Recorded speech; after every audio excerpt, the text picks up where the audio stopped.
So I'll give you an illustration.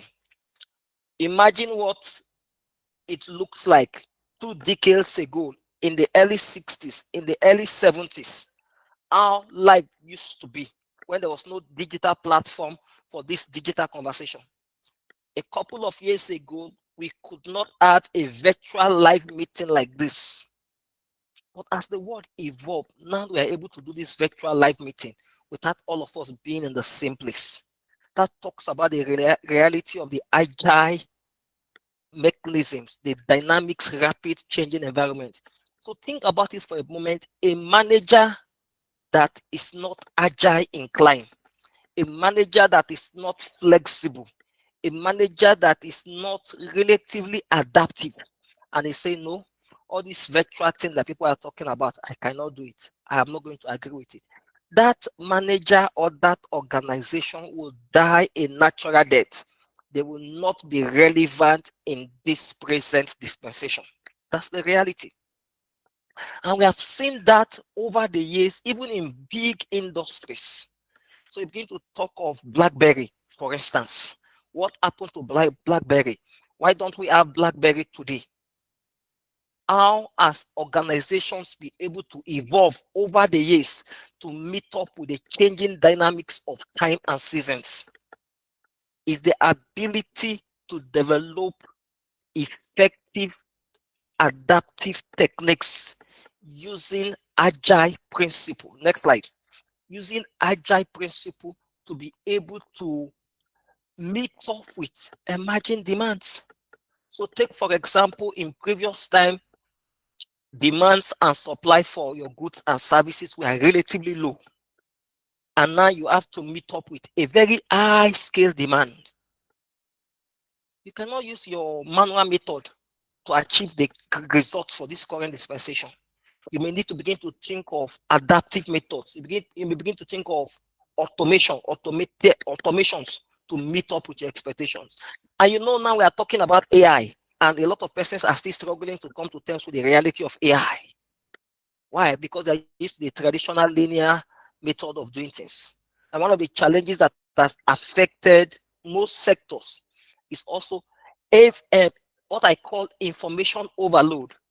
A lot of time and resources is spent on doing documentation. They are heavy on documentation, but again, those documentation are hardly put into use. They're just there.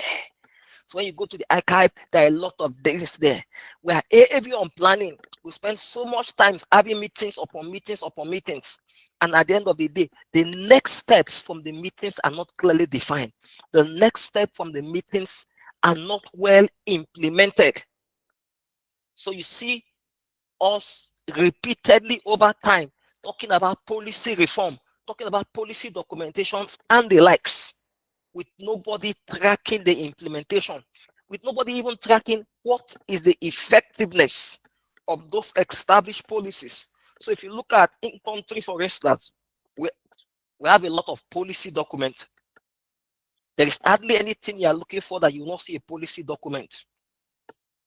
But again, have those things operational, the operationalization, the utilization of those things are part of what an agile framework will be able to help you to look at consistently. So we saw this yesterday, and it was very insightful. Irrespective of the sector you work today, you will agree with me that it is not as stable as it used to be. It is not as predictable as it used to be. A lot of things are changing.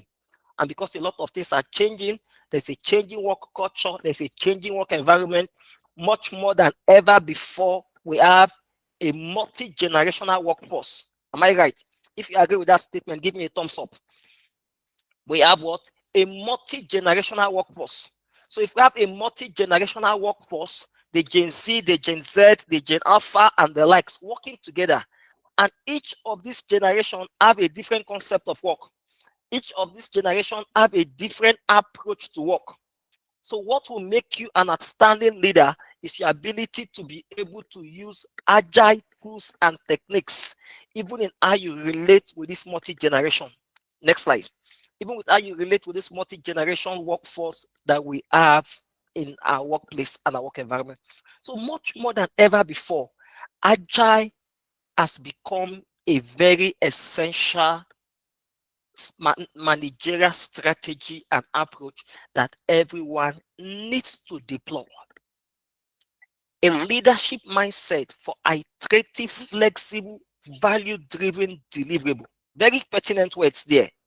Value-driven deliverable. So it is possible to be busy doing a lot of things, but at the end of the day, we realize that whatever we are doing is of little or no value. Those are part of what Agile seeks to address. Of course, we established that in the concept of an Agile environment, the relationship between work, people, and work, we place a lot of emphasis on individuals and interactions over processes and tools. And this is very essential. When you talk about the project management domain and you talk about the people domain, the business environment, and the processes, you need to understand that a lot of things depends on the people domain. So an agile leader will be interested in building a framework that ensures that it's an highly effective interaction between the people and the processes. And then, of course, working solution over comprehensive documentation. Information overload, the burden for documentation, the quest for documentation, which we saw in the traditional management concept, which people hardly put into use compared to working solution. So if everybody within your team have an agile mindset, if everybody within your team, and the screen is showing from my end, please check your network, thank you, and others can clarify as well. If everybody within your team is able to develop this leadership mindset for flexibility, value-driven deliverables. So I'll give you an illustration of flexibility. I have a team of young people that work with me. They do a lot of earth informatics activity, working to set up system, ensure that the server is up, the database is running, and things like that. And at times they work late into the night. And when they work late into the night, they're able to deliver some value, some significant value for us. And then they reach out to me in the morning and say, Chief, I worked through the night, did 1, 2, 3, 4. As a result of that, I may not be able to come into the office at 8 a.m. I will come to the office around 12 o'clock, around 10, around 11 a.m. An agile mindset, we agree with that request, understanding the fact that it is value oriented. And then we talk about customer collaboration over contract negotiation.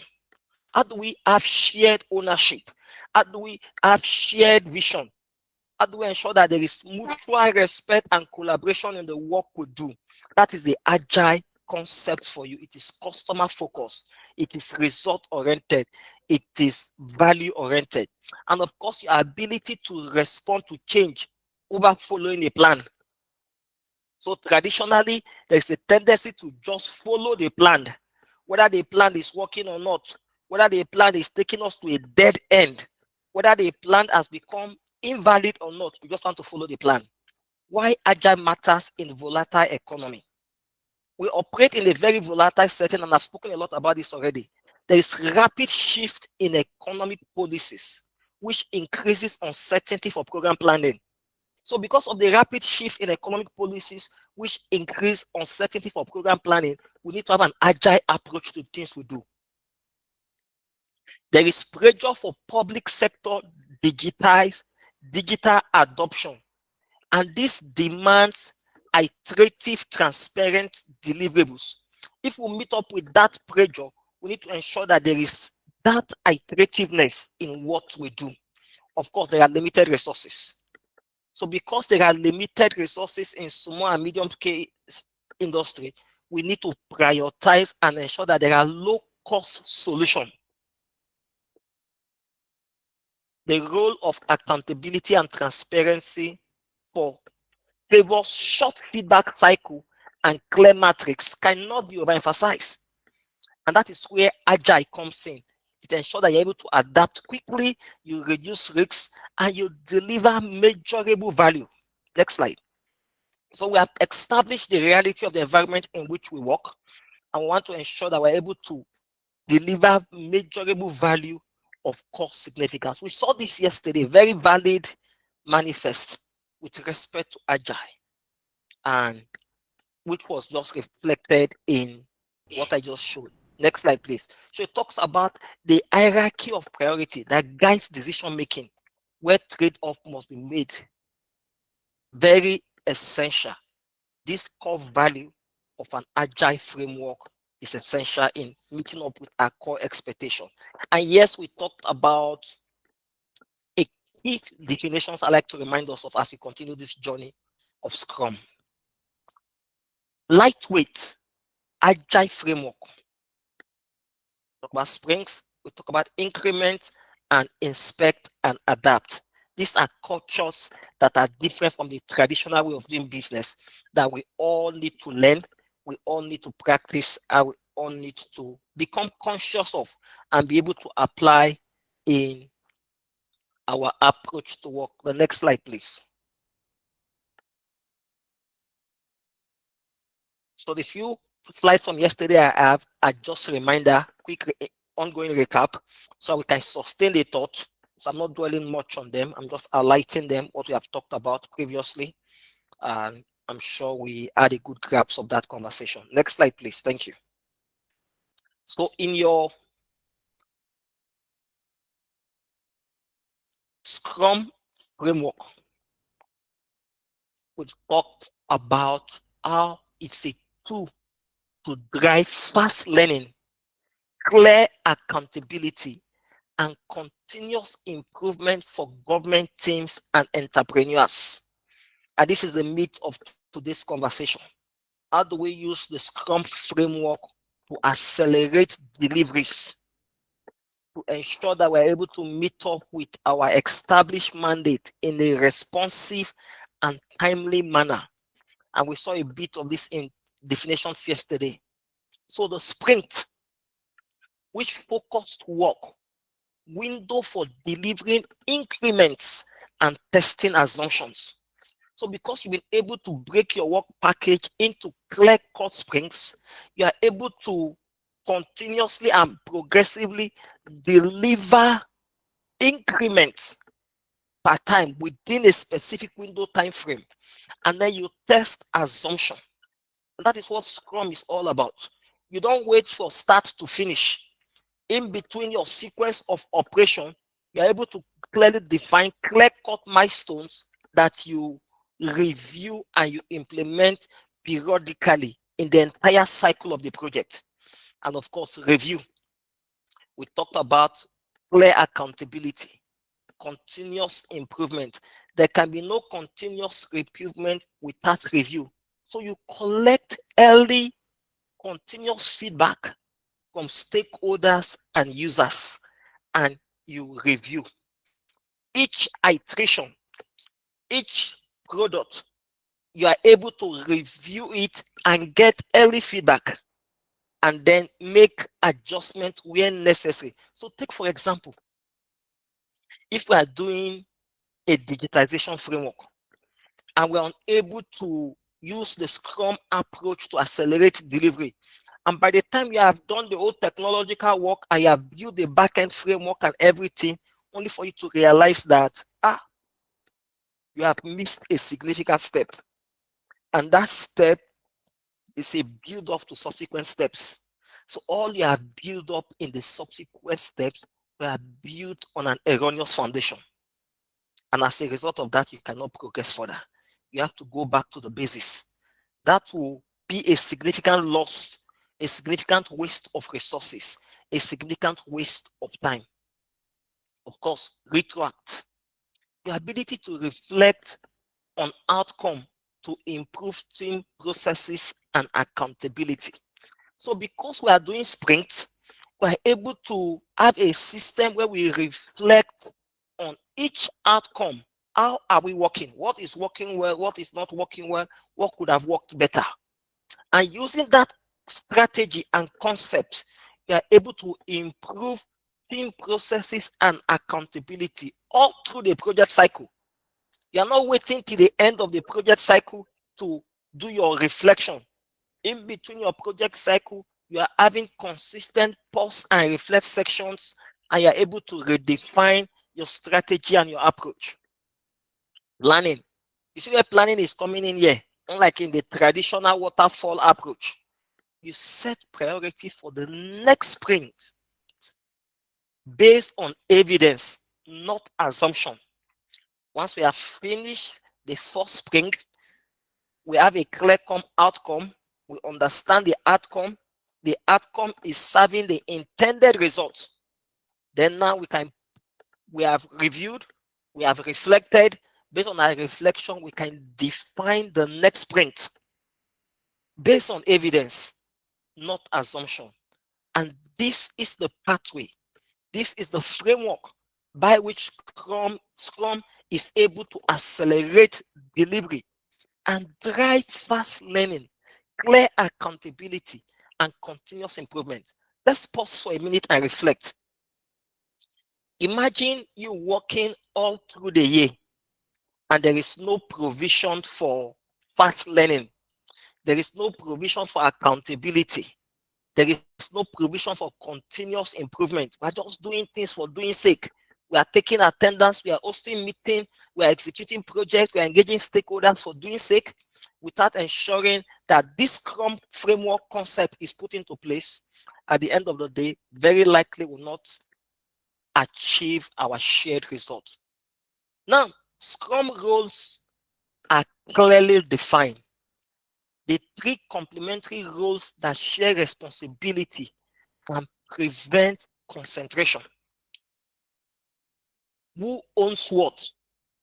This is one of the very difficult things in traditional approach, where who owns what is not clearly defined. And as a result of a lack of clear definition for who owns what, there are several misunderstandings and conflicts that comes within the team. There are also several duplication of effort and result. So why the team A in charge of policy formulation is working on policy formulation, the team B in charge of policy execution may not be well informed about the policy formulation. So when they get to the execution stage, they are struggling. And then the team C, who are the policy users, may not even be able to comprehend the what, the why, and the how of the policy. So automatically, that brings a discord, that brings conflict, that brings misunderstanding within the team. And that is what Agile management and the Scrum framework will help us to be able to resolve. Instead of that lack of a clear complementary role. Mark that word, complementary. So in complementary, you understand that my output becomes your input, and that makes us to be able to synergize and collaborate effectively. So these three key roles in Scrum: the product owner, and the product owner defines the product vision, prioritize backlog, and represent stakeholders. In each project activity, as managers, as leaders, we must be able to identify who is the product owner, what is the vision of the product owner, what are the backlog, who are the stakeholders represented in this framework, and what are their interests. The stakeholders, the interest of the stakeholders must be clearly defined. The product owner has the responsibility of defining the product vision, of prioritizing backlog, and of course, representing the stakeholder in each engagement and in each conversation. Then we talk about the Scrum Master. Who is the Scrum Master? The responsibility of the Scrum Master is to facilitate the process. The Scrum Master is not necessarily the vision owner, but he understands the vision. He has been able to buy into the vision of the product owner. He understands the processes that will result in the implementation and actualization of that vision, and is proactive enough to be able to identify impedance that could affect the execution of that vision and ensure that such impedance are removed. And of course, he has the capacity to coach the team. And mind you, these words are very deliberate, they are very intentional. So, as a project manager with an agile mindset, as a project manager, as a manager that understands agile and that understands the Scrum framework, is able to coach the team. Talks about as a coach, you're able to guide, you're able to inspire, you're able to keep the team on track and to shield them from distraction. And then, of course, we have the developers. And the developers deliver the increment. They collaborate in a cross-functional team and share technical ownership. So within the organization where you work and within the various activity you do in your organization, would you be able to pause for a moment and look at your team and look at your work and ask yourself, where do I fit into?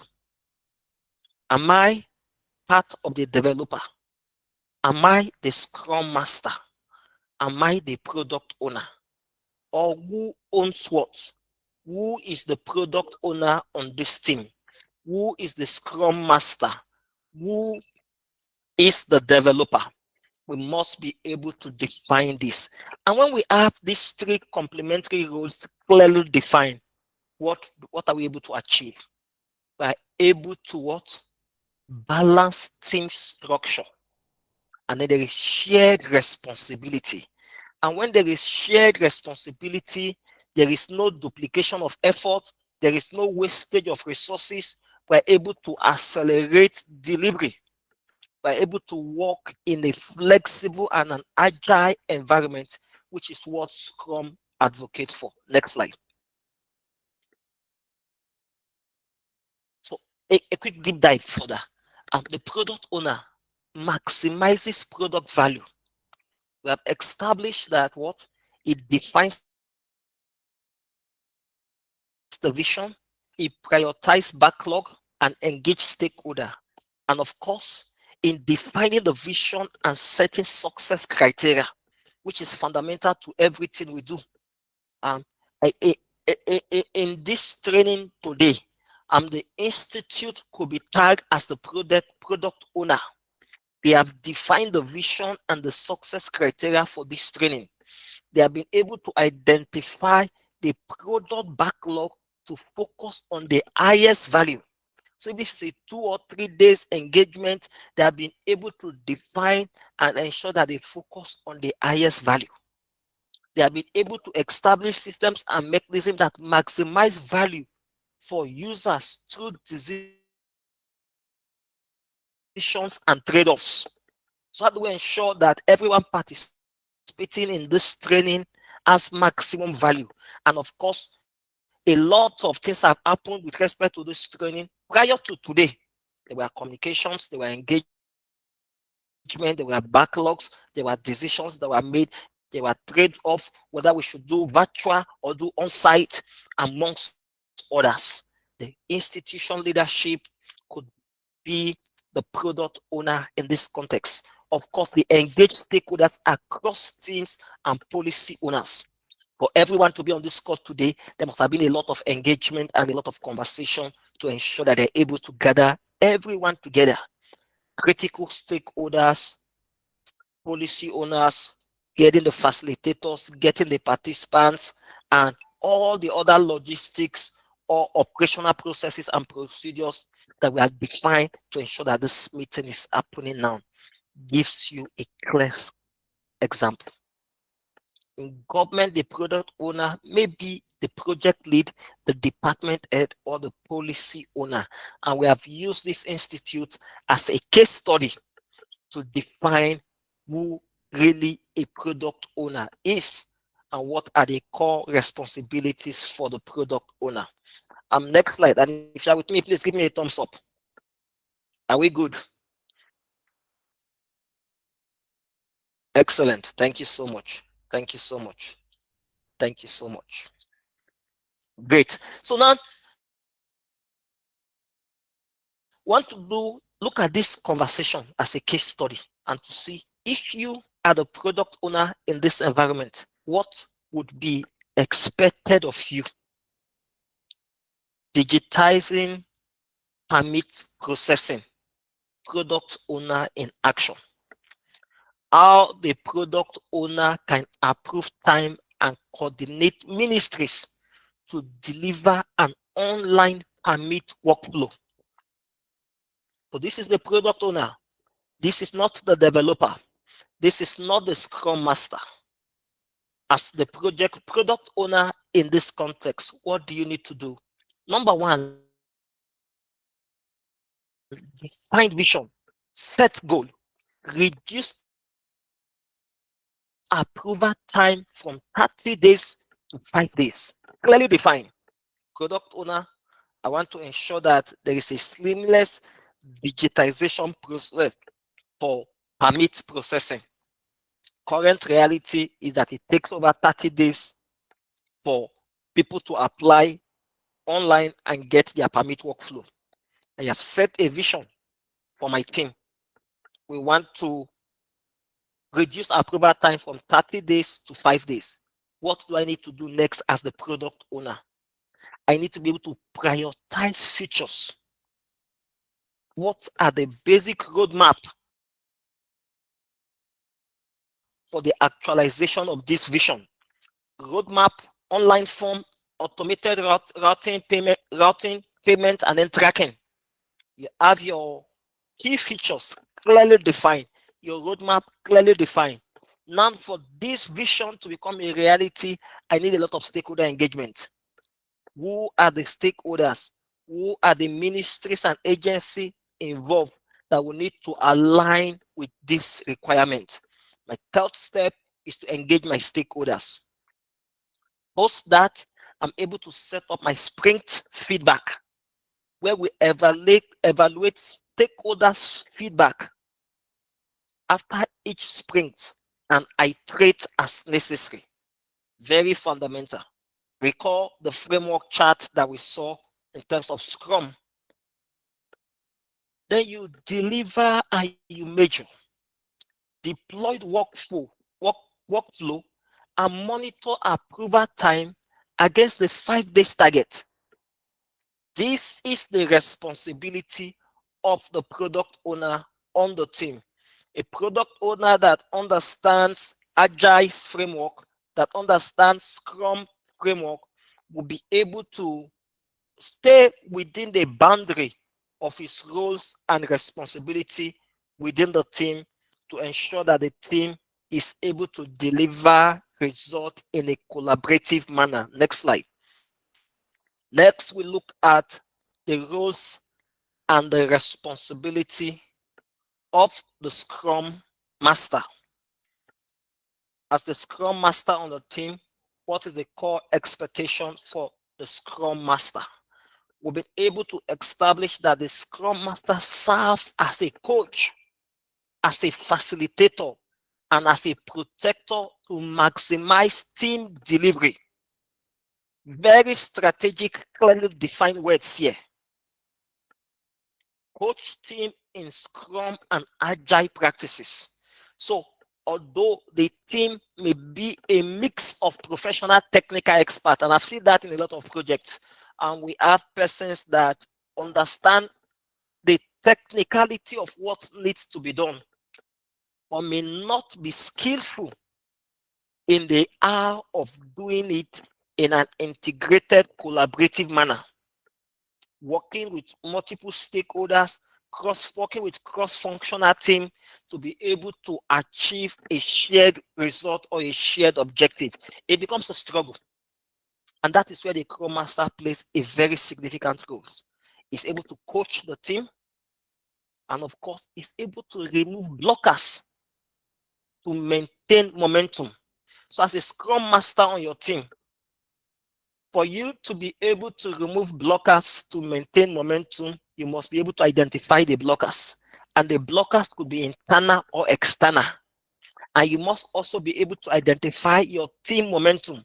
When the momentum of the team is increasing or decreasing, when it's at its peak or it's declining, what is the underlying factor for either the increase or the decrease in the momentum, as the case may be, a Scrum Master must be able to identify the blockers and remove the blockers from affecting the momentum of the team.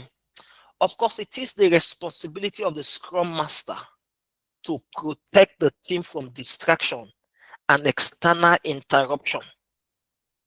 So, for example, there are a couple of high-level conversations, there are a couple of high-level feedback that may come in the course of the execution of an activity or two that are not necessarily for the entire team's consumption.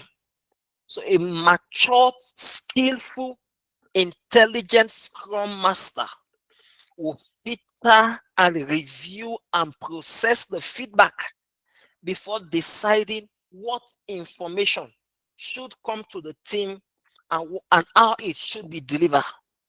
Some external feedback may come in a way that may just demotivate the team. Some external feedback may come in a way that will just serve as distraction within the team. Or there may be conflict between team members. It becomes a responsibility of the Scrum Master to be able to protect the team from distraction and interruption so that they can focus on their core deliverable, so that they can focus on the core mandate for which they have been engaged. It is the responsibility of the Scrum Master. Remember, the overall responsibility of the Scrum Master is to empower the team via coaching, facilitation, and protection for maximum team delivery. The success of the project is tied to the capacity, the momentum, and the team's delivery. So the team's focus, the team's momentum, the team spirit, the team ability to deliver the set goal must be protected, must be guided. The Scrum Master continuously improve processes and team flow. Two different things. Yes, we have done the work and we have achieved the target, but we need to answer the question: how did we do the work? How did we achieve the target? What were the team dynamics that played out in the course of achieving the target or getting the job done? Based on that, the Scrum Master is able to set up a system for continuous processes and team flow.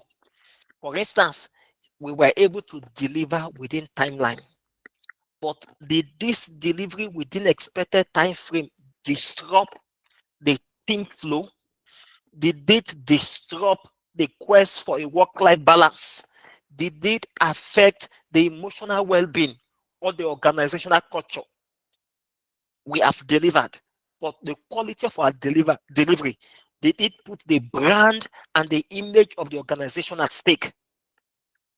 What is the chances that after today's delivery, we will get another opportunity for a secondary delivery? Those are part of the responsibility of the Scrum Master, improving processes and team flow. Of course, in an agile environment, operating under Scrum framework, the Scrum Master acts as a servant leader, support, and not a boss. Very essential conversation here, even as we proceed to the next slide. What does it mean to act as a servant leader? What is the difference between a servant leader and a boss? Have we been in contexts where we're able to see this played out effectively?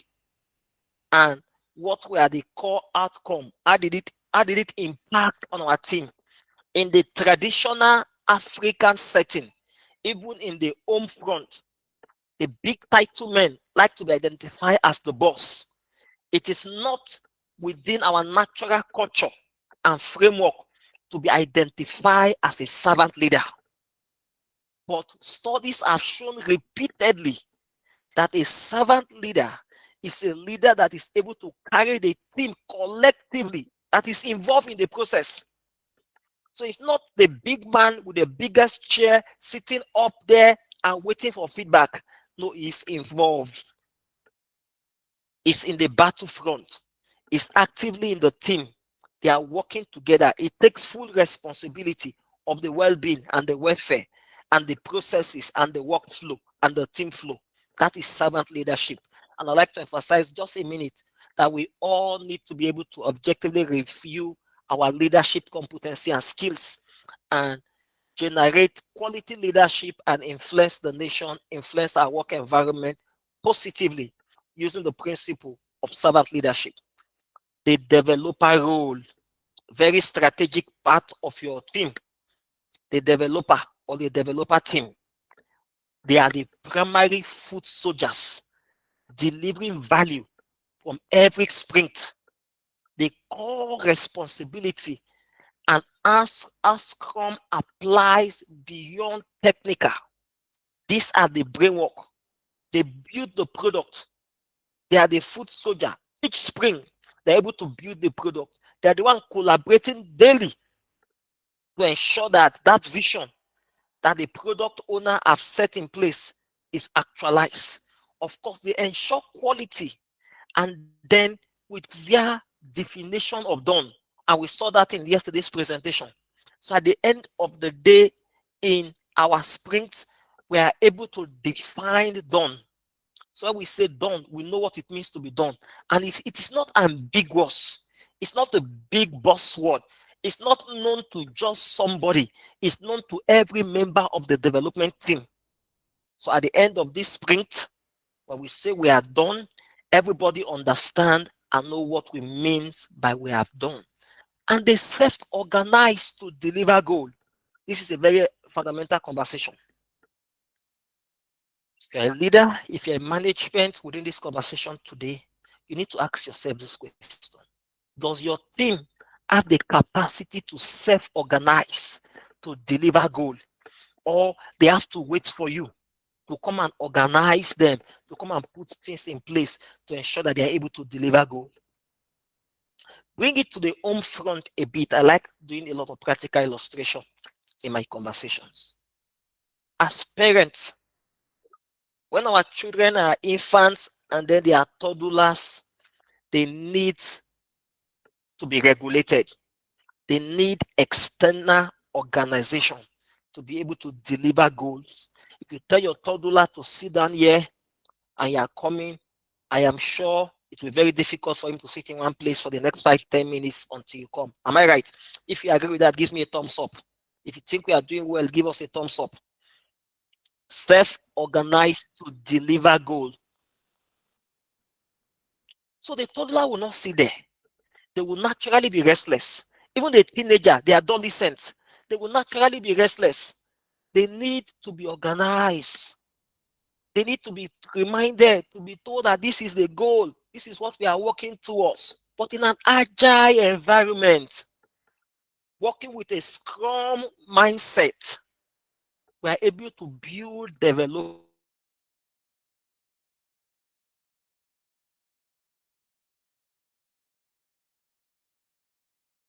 of facilitating team, of inspiring the team, so the team can now focus on delivering on the goal. They're able to self-organize. They're able to reflect and review each sprint and make informed decisions whether they are on track or not. And of course, in small and medium scale industry, the developer may also act as the marketer, the analyzer, the sales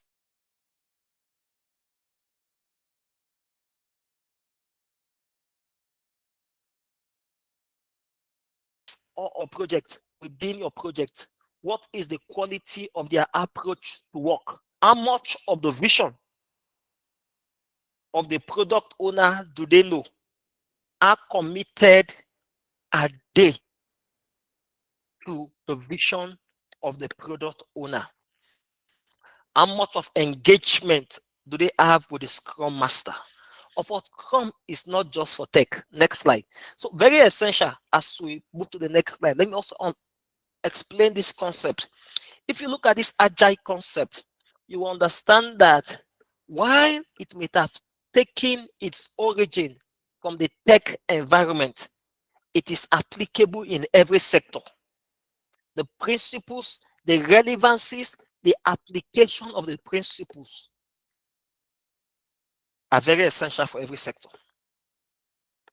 So one of the things that weakens agile team.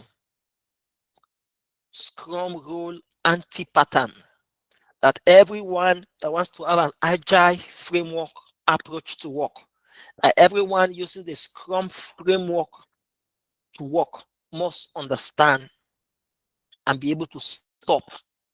For you to have a team agility is one, the product owner acts like a dictator.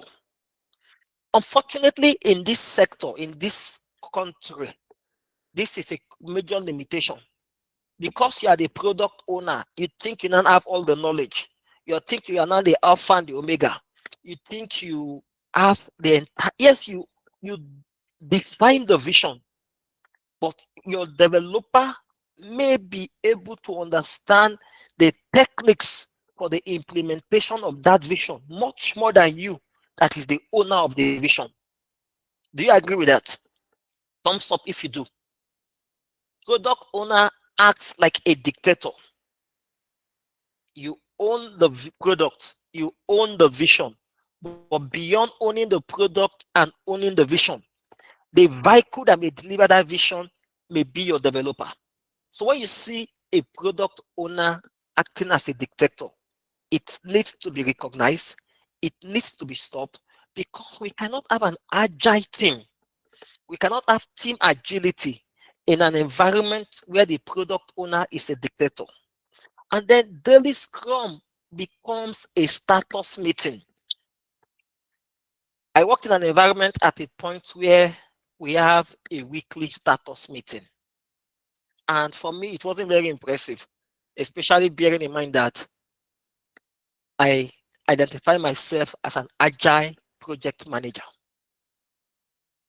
So when it comes status meeting, you just give status report. We did this last week. We are doing this week. And everybody have ticked the checklist. Yes, I have marked attendance. I came for the meeting. I have given status report and out. And nobody is applying agile principle. Nobody is applying scrum principle to see whether we're in the right direction or if something could have been done better. Or even if the meeting itself is adding value. We are just having weekly status meeting or daily status meeting. It is an anti-scrum pattern that needs to be recognized and stopped if you want to keep your team agility. Of course, the scrum master may be tempted to behave like a project policeman. You know what the policeman does? Once upon a time, I know I'm feeling to my friends that may be in the south, but I once stayed in Port Harcourt, and somewhere around Port Harcourt GRA, there are a set of policemen that will just stay in one corner of the road. It's a one-lane road, so you are not expected to do a U-turn. And then even the sign that shows that it's a one lane and don't do a U-turn, it's far off, it's hidden, it's not very visible. So they will just stay in one corner and wait for you to do the U-turn. And as soon as you turn, you will just see them in your front. And you're under arrest, you have committed a crime, you must pay. How many of you have had such experiences? You must pay.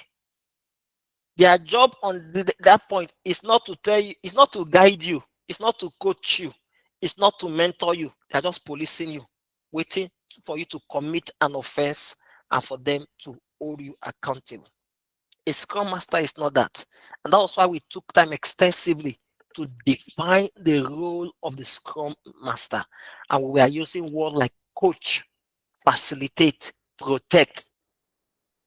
So if you are a coach, take for instance coaches in football match, you build a lot of emotional competency and collaboration and trust within your team. They see you as a part of them. They see you working with them for them to succeed. They see you working with them for them to succeed. That is it.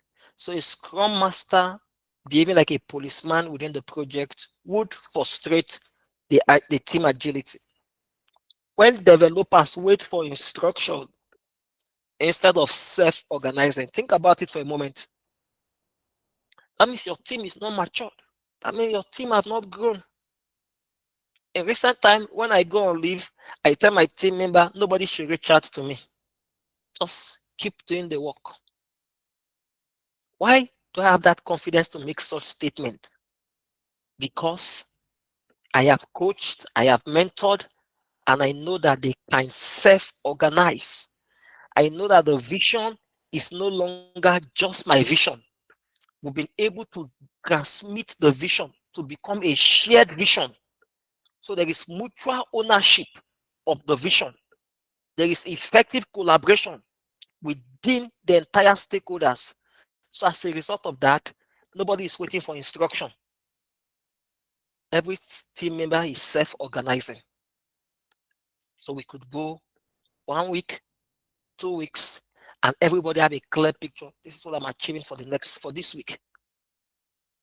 When I finish this product this week, the next person takes it up till we finish the entire cascade and we have a final product for delivery. And it is self-organizing. If I run into issues in the course of this development, I know who to call, I know who to reach out to. I have the team leadership permission, consent, and approval to go ahead. So I am not stuck waiting for instruction. Take, for example, you have an engineer working on site with some boys that are responsible for the site work. An engineer is out, some things have gone wrong, they don't know what to do. They're waiting for engineer to come back. Instructions instead of self-organizing. Next slide.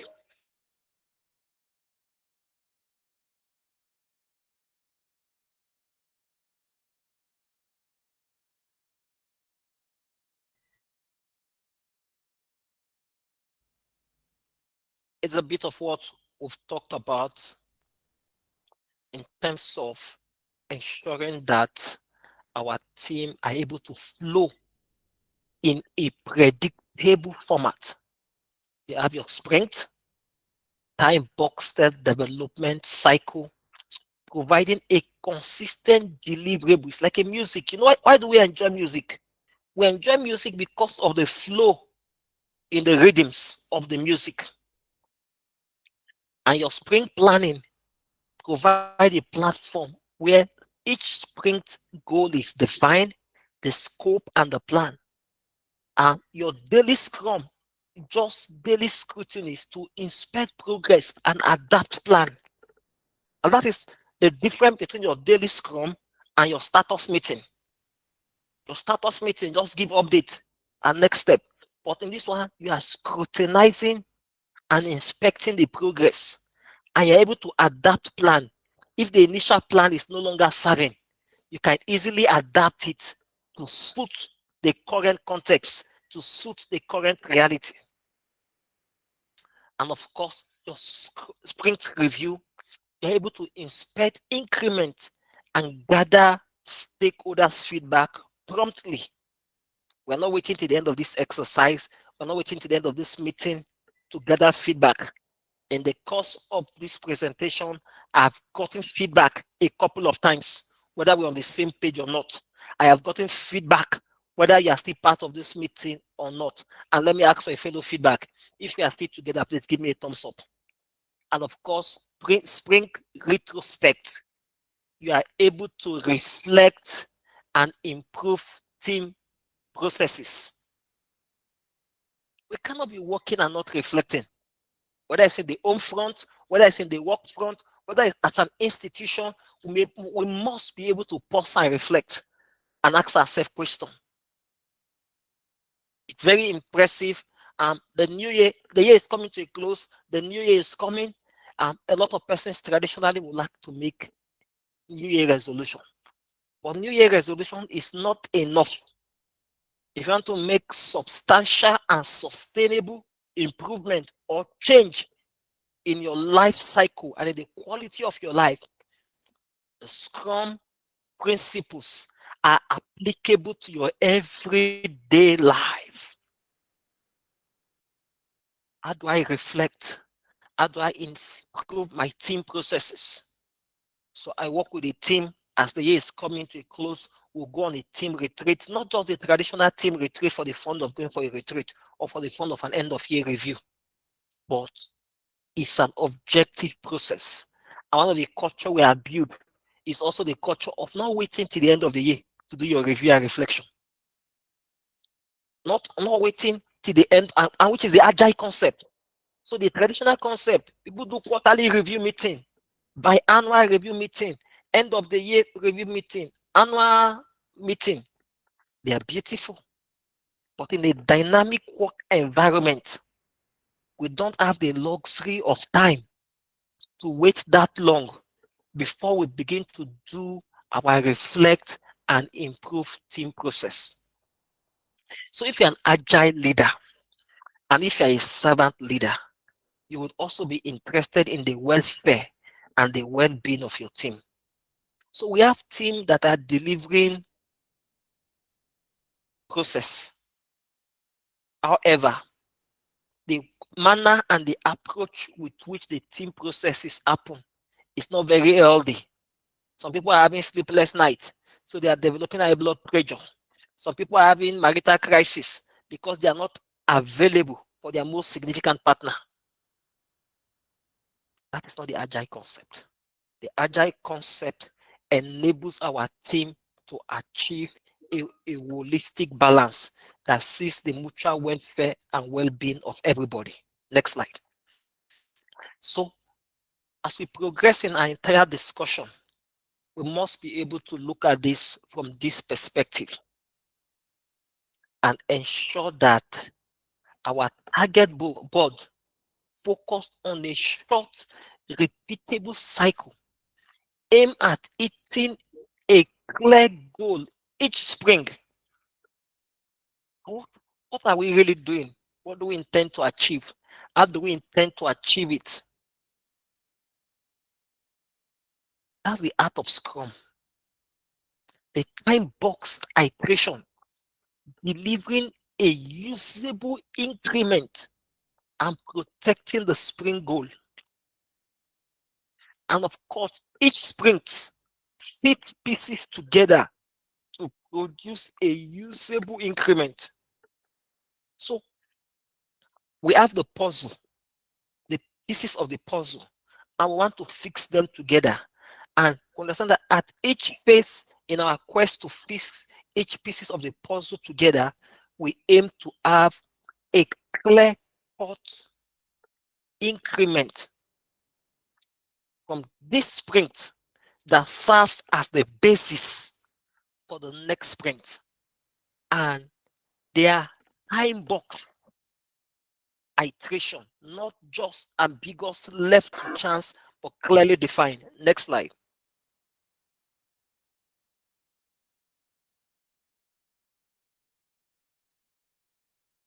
I think a few more slides to wrap up, so I'll soon be out of your way. Thank you so much for your active participation. Next slide, as we plan to look at very soon we'll look at some key case studies. Of course, in your sprint planning, you want to define what and how for the sprint. Align backlog, capacity, and quality criteria to deliver a clear sprint goal and plan. We have our input, our output, and our process. To prioritize product backlog. Team capacity. Team capacity is very essential. Team capacity can never be overemphasized. So severally, we expect people to do what we may not have empowered them to do. I recall a supervisor that says, if we give you a task and in the first 24 hours, we've not had anything from you, it's a clear-cut sign that you don't have the capacity to deliver on that task. If you have the capacity to deliver on that task, and within a 24-hour time framework, you should have been able to have at least a product, even if it's first draft. So, in your team, what is your team capacity like? Definition of done. We spoke extensively about that yesterday. Are we able to identify when a sprint goal has been done? And of course, what is our output? The sprint goal and then the sprint backlog. which serves as the basis for the next iteration and which answers the question what will do and how will do it. Very fundamental. The goal of each sprint is to answer the question what will do and how will do it. So you see, there is no ambiguity in Agile. There is no room for uncertainty. There is no room for assumptions. There is no room for hoarding information from your Agile sprint team. Everybody together in that few minutes is able to answer this question, what will do and how will do it. Next slide. And this is the basis for which your team can be able to self-organize. Why will your team be able to self-organize? Your team will be able to self-organize because they have the capacity to answer the question, what will do and how we will do it. And then your daily scrum, which becomes different from your status meeting. Just ensure that we align, we inspect, and we act. It is quick. It is a focused scrutiny to keep the sprint on track. You have done your sprint planning, what we do and how we will do it. It is clearly defined. Now, what about daily scrum? What do we do? The purpose is to inspect progress, adapt the plan, and scrutinize the team. Very essential. If there's anything you may take out of my conversation this morning, it's my emphasis on your team. The people that work for you, the people involved in your team, you must be able to scrutinize them.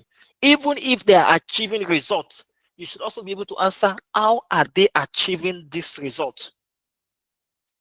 I have been in teams, I have seen teams where people come into the office and suddenly somebody slumped, and before we could rush the person to the hospital, the person passed away.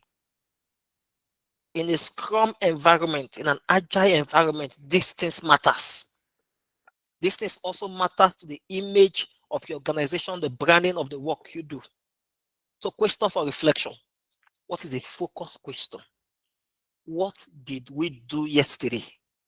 In our Scrum, we already talked about what we will do and how we will do it. Now we're having the daily Scrum and we're doing what looks like a retrospect. What did we do yesterday? What will we do today?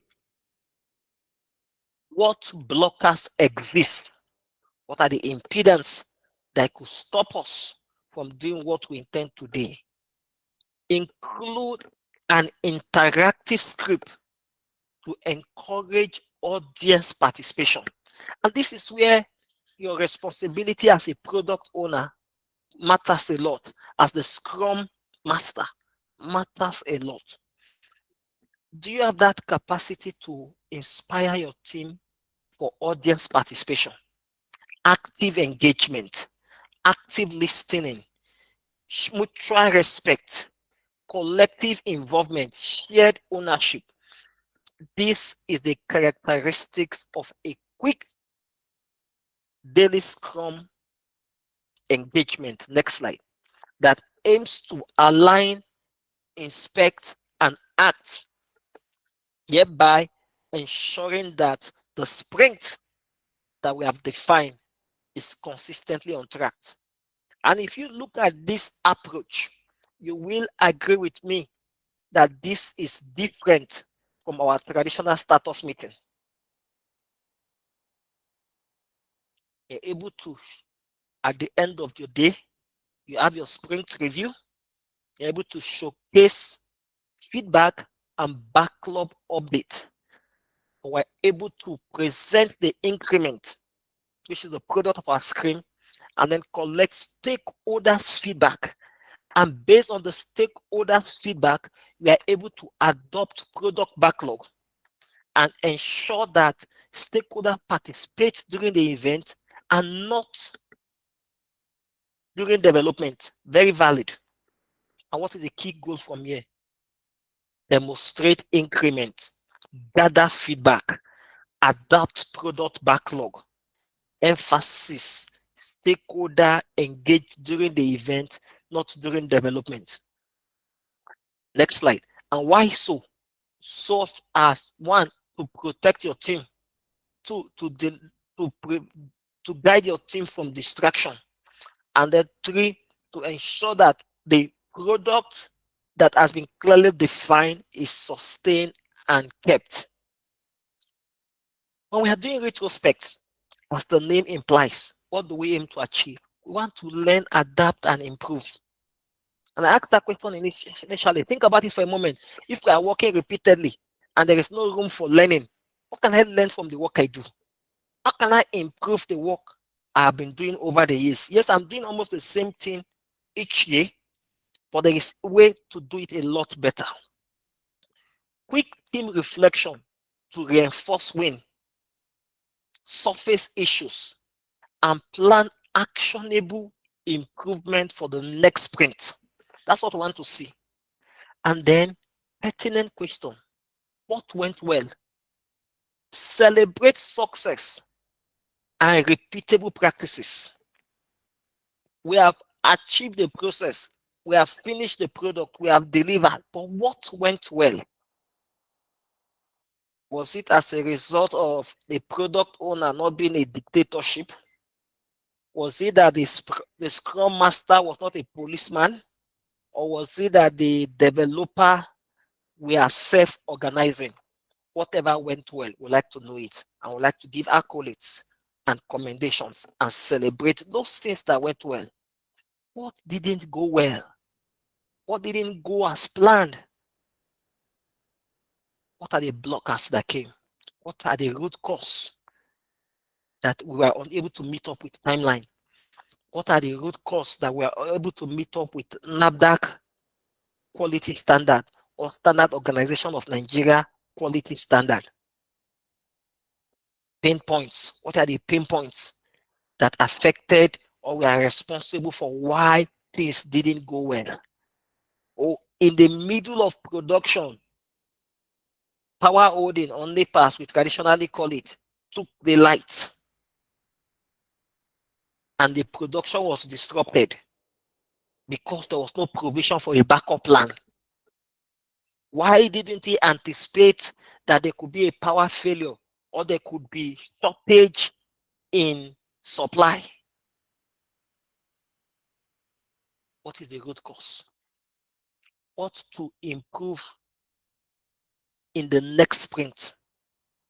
Based on our reflection in this current sprint and what has come out, we must be able to have clear own actions with owners and deadlines as essential things to improve in the next sprint. Next slide.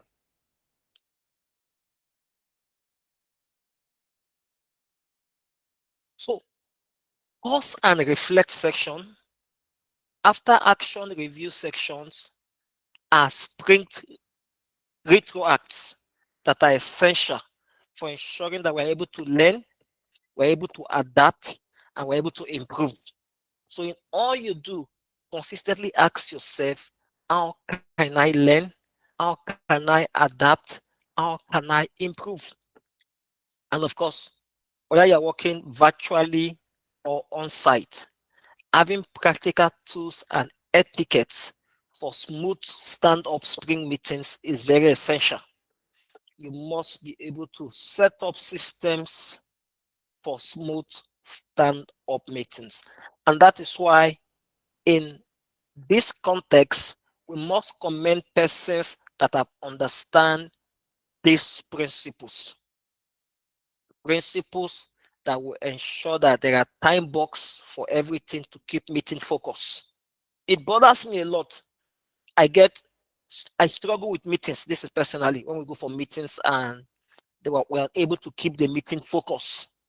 And you know, in this culture, everybody have an opinion.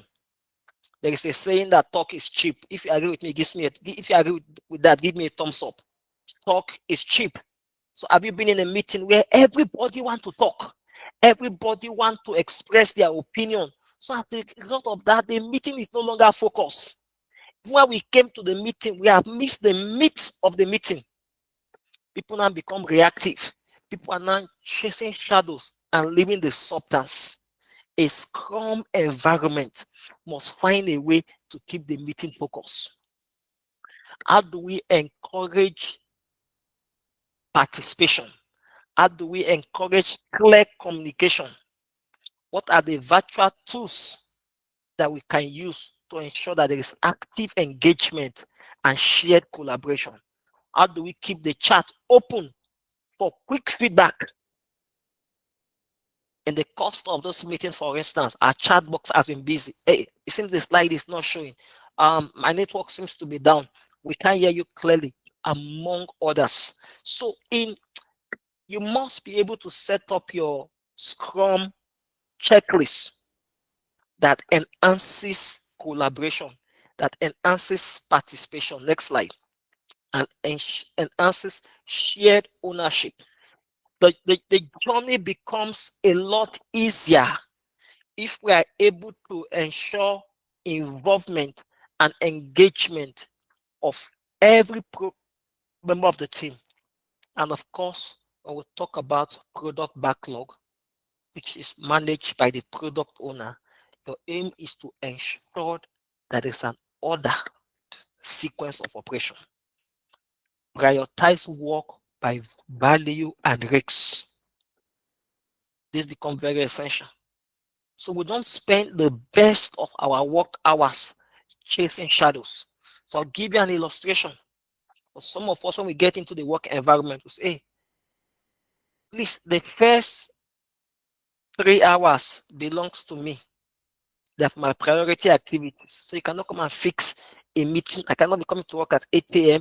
and then you want to fix a meeting 8 to 9 or 8 to 10. Unless if it is very essential, very crucial.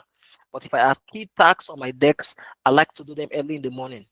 Then later in the afternoon, we can start meetings and other engagements. So as a product owner, you must be able to have a product backlog that serves as your core Scrum artifact. Transparent. It is visible to the team and stakeholder. And this is something that looks like the policeman illustration I gave. So how do you work in your team to enhance visibility and transparency? You are not hoarding information. Both your team and stakeholders have clear-cut information. And of course, continually evolving. You are flexible, you are adaptive, you refine as needs changes. Because we say we are going to Sokoto, and then suddenly along the way, we realize that the mission has moved from Sokoto to Katsina. We must not get to Sokoto to go and re-verify. If we have established that the mission has moved to Katsina, we should be able to refine as needs changes. We say we need 20 tons of cement to build the bridge. As we got to site and commenced implementation, we realized that we wouldn't need 20 tons of cement. 10 tons of cement would be enough. In an agile environment, a product owner with a Scrum framework concept would refine as the need changes. Single accountability for content and order defines the primary Scrum artifact managed by the product owner. Very essential. Next slide. These principles, this concept are applicable in our everyday life, either in the work front, in the home front, as the case may be. Of course. So you see, we talk about light documentation. The product backlog, the sprint backlog, all help to ensure light documentation, focusing on the essential. Selected backlog item, task breakdown, delivery plan, and daily monitoring for Scrum execution. So daily monitoring versus stand-up represent practical sprint work plan for tracking, for execution and tracking. Selected product backlog items, scope by Dick Spring. Of course, task breakdown into developer. QA, you see, for your team to be able to self-organize, you must be able to have those QAs and tech stacks, and then delivery plan, sprint goals, deadlines, and owners. That validates the conversations that there are no assumptions. There are clear cut, clearly defined feedback and expectations from everyone. Next slide.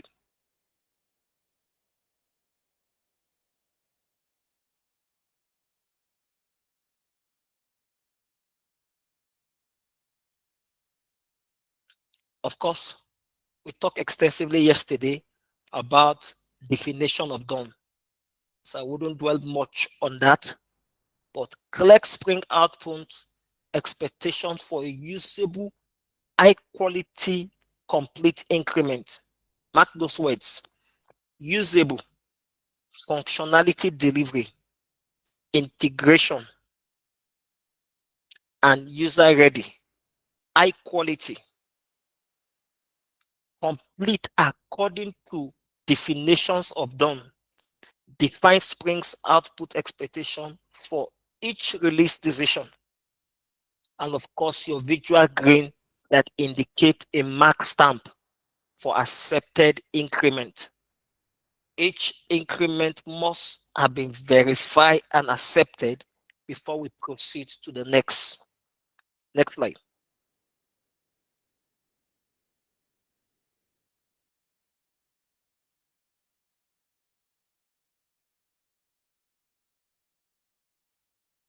Now, a few practical illustration as we begin to plan to wrap up this engagement.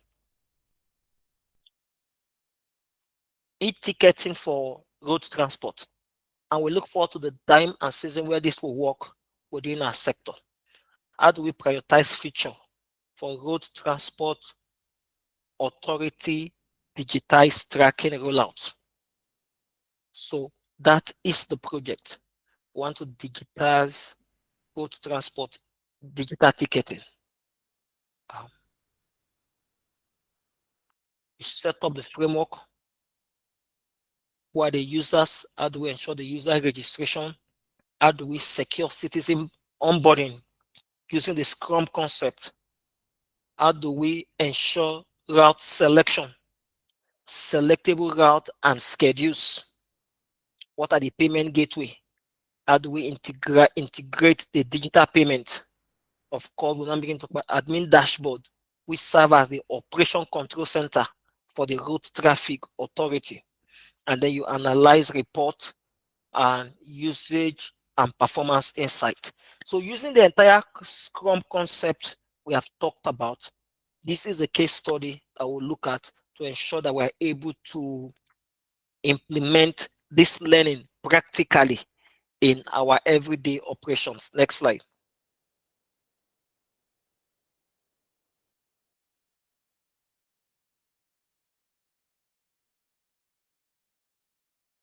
I'm sure we are doing well with time. Please give me a thumbs up. Let's know how we are faring with time. If we are a bit fast, let me know. If we are too slow, let me know. And if we're on time, okay. Oh, thank you. So I got a notice that my time is almost up. I should plan to wrap up. Thank you. That's what I was trying to catch up with. I'm sure we'll still get this slide. So I'll wrap up in the next 5 minutes, please. Thank you for that notice. I've been looking for it. So I want to do bet registration digitization, increment deliverable. What do you need to do? Spring one, you create registration form. Two, you verify workflow. Three, payment integration. Four, reporting dashboard. Next slide. Practical illustration. All the concepts we have talked about, you can be able to apply them into these various illustrations to ensure that we're able to meet up. Next slide, please. Just keep moving the slide so I can just summarize. Thank you. If you want to launch an online sales and delivery platform for your small and medium scale industry, incremental sprints to go live fast, verify demand, and secure scalable. You sprint one, sprint two, sprint three, and sprint four in that order. Your product catalog, your payment system, your delivery tracker, of course, customers' feedback loops, very essential for collecting reviews, rating, and iteration product. Next slide. In that order. The entire concept we have talked about I realized that we're a bit 5 minutes behind time, so I'm trying to wrap up. I like to keep straight to time. It's very essential, and you should be able to apply it and resolve common deliveries roadblock. How do we use the SWOT analysis to be able to identify possible roadblock to ensuring that we are able to focus our actionable solution for fast and predictable delivery? The SWOT analysis reflection for your ability to identify your strengths, your challenges, your opportunities, and your weakness, as the case may be, are clearly stated there, and what you would need to do to be able to close up those gaps. Next slide.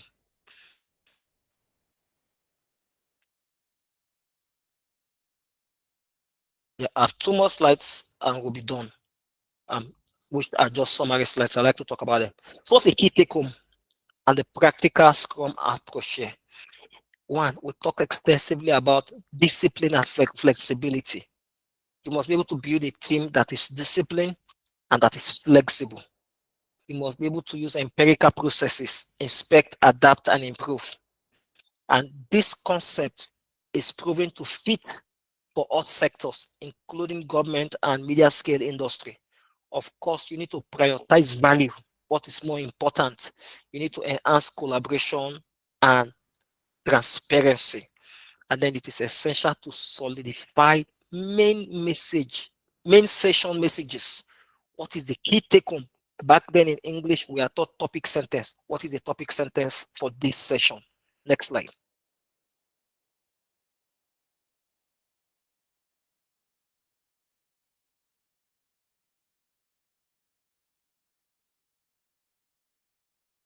And basically, my next slide just highlight a couple of tools and techniques. So if you want to go deep dive into the practical tools that could help you to be able to ensure Scrum collaboration, there are a few listed tools and techniques there. And my final last slide is a thank you slide, and thanks for the opportunity. And we are open to feedback, comment, questions, and next step, even as I hand over to the leadership of this institution. And thank you once again for this engagement. Thank you so much.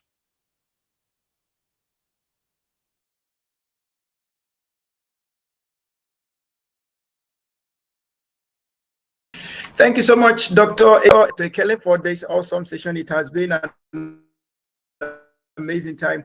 Let's please appreciate Dr. Kelly. Let's appreciate Dr. Kelly. Please, let's put our hands together for Dr. Kelly. All right, awesome. Thank you so much, Doc, for taking us on this amazing ride. And I'm sure by now, every one of us would have had deeper understanding of Scrum framework. It has been amazing. Thank you, thank you, thank you, thank you so much. So we're going to take a few questions in a moment, and then we'll be done for this section. Then we'll move to the next section. Please, questions, comments. But before we go to questions, comment, contribution, this session is live on YouTube. So we are going to show our level of appreciation in the YouTube session. So every one of us, click on the YouTube link. You go there, you drop your post. So do that for about a minute. So you like, you drop your comment, and then you subscribe. Okay, so let's do that very quickly. Let's get to the YouTube, and those that are on YouTube already, just feel free to like, drop a comment of how this section has been, and then if you're not subscribed to the channel, feel free to subscribe. And we do that very fast, just in 1 minute. In 1 minute, let's all get to the YouTube and do that. And while we're doing that, we'll be open for questions.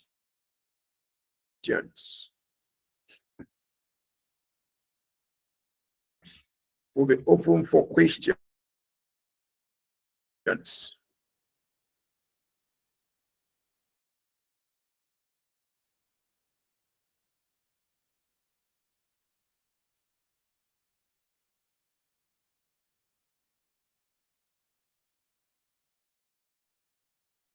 Okay. So if you have a question, you can in the comment section, or you can just raise your hand and go ahead with your voice. So we'll have 5 minutes for questions, and we'll do that very quickly. We'll have 5 minutes for questions. If you're not yet on YouTube, make sure you give your thumbs up, your like, your comment, or YouTube, and then we'll take the questions very quickly. And can as well drop your question. Or if you're on YouTube, I have a question, please feel free to drop your question on YouTube as well.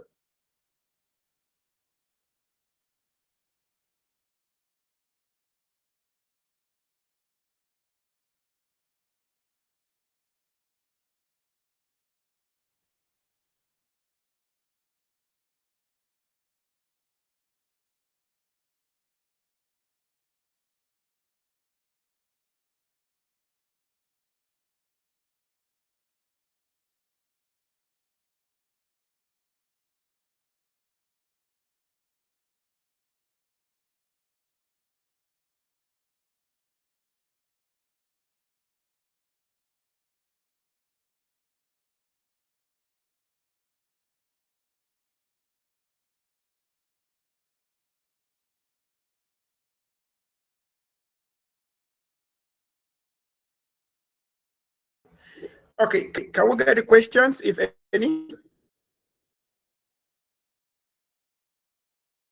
Get the questions, if any.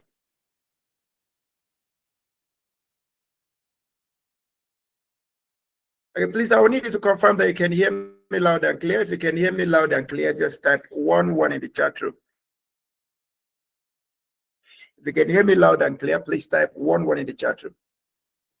If you can hear me loud and clear, please type 1 in the chat room. Okay. Thank you.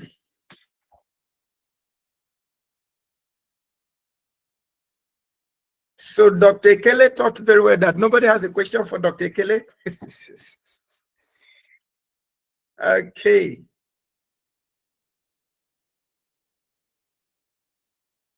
Okay, so if there are no questions for Dr. Kelly, that means by now you would have understood Scrum. You would have understood Scrum. Okay. All right. So can we get someone to give Dr. Kelly a vote of thanks as we move to the next section? Let's get a volunteer. If Dr. Kelly's session, you understood it. So now we'll give him a vote of thanks, and then we'll move on. I believe the microphones are open, so any person can give us a vote of thanks on behalf of the class to Dr. Ikele for making our time to be here this morning to take us on this section of Scrum. All right, thank you so much, Architect James. Please, you can unmute and let's hear from you. I just wanted to point out there's a question in the comment section, sir.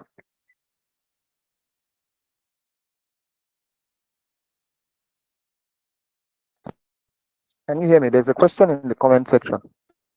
Okay, noted. I will respond to in the comment section. Thank you. Okay, not that you're giving me, sir. Okay, so the question is from Dr. Ifeanyiwa Olife. Say, thank you very much for the lecture, very enlightening. I have 2 questions. Number 1, is the Scrum Master disabled? That's question number 1. Question number 2, is there provision for planning before the first sprint? Okay, Dr. Kelly, over to you. Okay, thank you. So yes, Dr. Kelly, can you hear me? Yes, can you hear me? Did you get the question? Yes. So okay. Respond to question number 1. Is there provision in Agile for the product owner, the Scrum Master, and the developer to meet at the same table? The answer is yes. Also, depending on the context and the nature of the project. For certain deliverables, the product owner may not want to disclose its identity to the developers. However, in an open-ended project, it is ideal for the three key actors to meet. That meeting point is the vision communication point. That meeting point is the vision sharing, where the product owner transmits the vision to the Scrum Master and by extension the developer. In some high sensitive projects where the product owner does not want to disclose its identity, communication could be made directly to the Scrum Master, who is expected to communicate and engage with the developers to meet that. Is there provision for planning before the first sprint? Absolutely. Landing project initiation happen at that first meeting before the first sprint. And this is where the entire vision defining and all the roles and responsibility of the product owner starts. The product owner has the product, like I said initially, and may not be able to implement everything, may not even know the detail how to go about it. So it is at a point of fine-tuning and defining the vision, refining the vision to become an actualizable deliverable that happens before we now start the first sprint. Remember that the first sprint in this context is now starting from an already clearly defined vision in terms of the vision definition, the vision formulation, the securing of the appropriate stakeholders. The team formation could happen before we now have a clear cut of what we want to do, and we start with sprint one.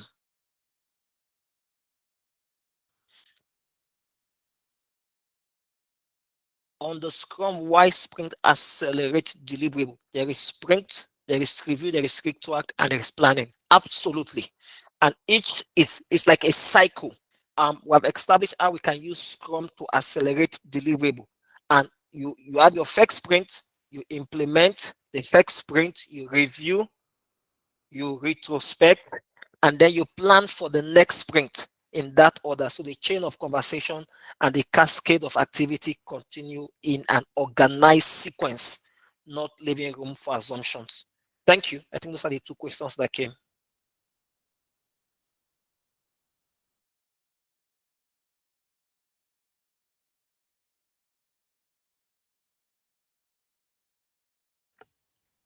Over to you, sir. I think we've been able to answer the two questions that came.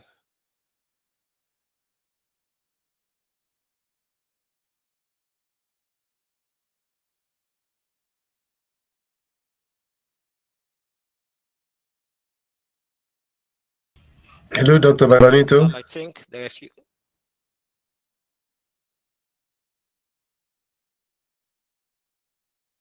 Okay, maybe one or two issues with his network. Maybe we could just wait a minute for him to take us to the next step. Well, thank you, everyone, and thanks for all the feedback. Thanks for all the communication and commendation in the box. Thank you so much. Thank you so much, Dr. Kelly.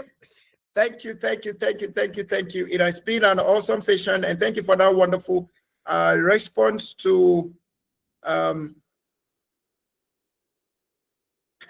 thank you for that wonderful response to the question. So somebody is putting in the chat room, he said he promised to use a case study to illustrate and explain the various steps of applying Scrum framework. I think while the session was going on, I saw different case studies. I saw transport ticketing. I saw launching online platform and bet registration. I saw quite a number of case studies that he brought. Okay. So I don't know if there is any other case study you were anticipating, but there were quite a number that he illustrated with during his session. Okay, thank you so much, Dr. Kelly. So now, can we get a volunteer to give us a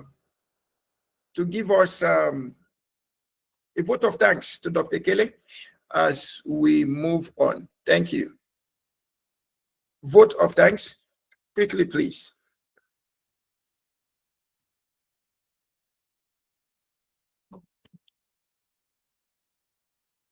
Please, who is giving us a vote of thanks? Okay, Architect James, please go ahead. Yes, thank you so much, Dr. Banito. Thank you, Dr. Ekele. We just want to give you, appreciate you for a very enlightening and engaging session. So much to take back, so much to absorb, so much to implement, because of course it's to align, inspect, and then act. This framework is not one to just put as an archive in terms of knowledge collection. It's one to begin to implement in our daily workflows and all of that. And so thank you very much for the session. Thank you for the eye-opening information, and we will definitely be using them as we go. Thank you. All right, thank you so much, Architect James. Please, one more time, can we put our heads together for Dr. Kelly? It has been an awesome one. Thank you so much, Doc. We sincerely appreciate your time. Okay, so this question is coming a bit late. How can you relate? The session is over, so we'll move to the next session. Thank you so much, and we'll take just 2 minutes break, and when we return, we will proceed straight to the next section.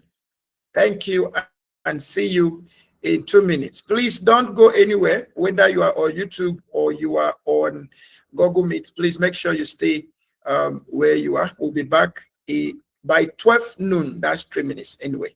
So let's take a cup of water, and we'll be back in 3 minutes. Thank you.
All right, we are all welcome back. I trust you enjoyed the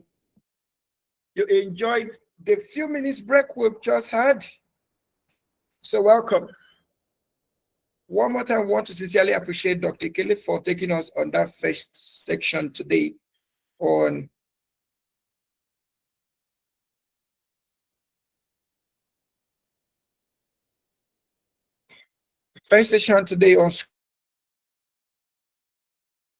Scrum framework. And like we said yesterday, that Scrum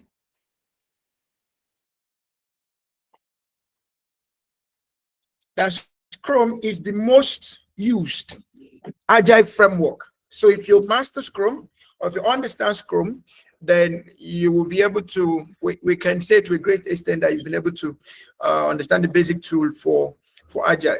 Now, moving forward this morning, we would like to discuss working in an Agile environment. Our last lecture for today will be on disciplined Agile.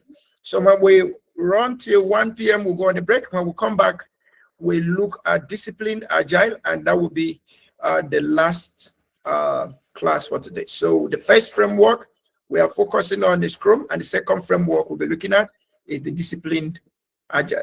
Now, moving us forward, let's look at what we have on the screen.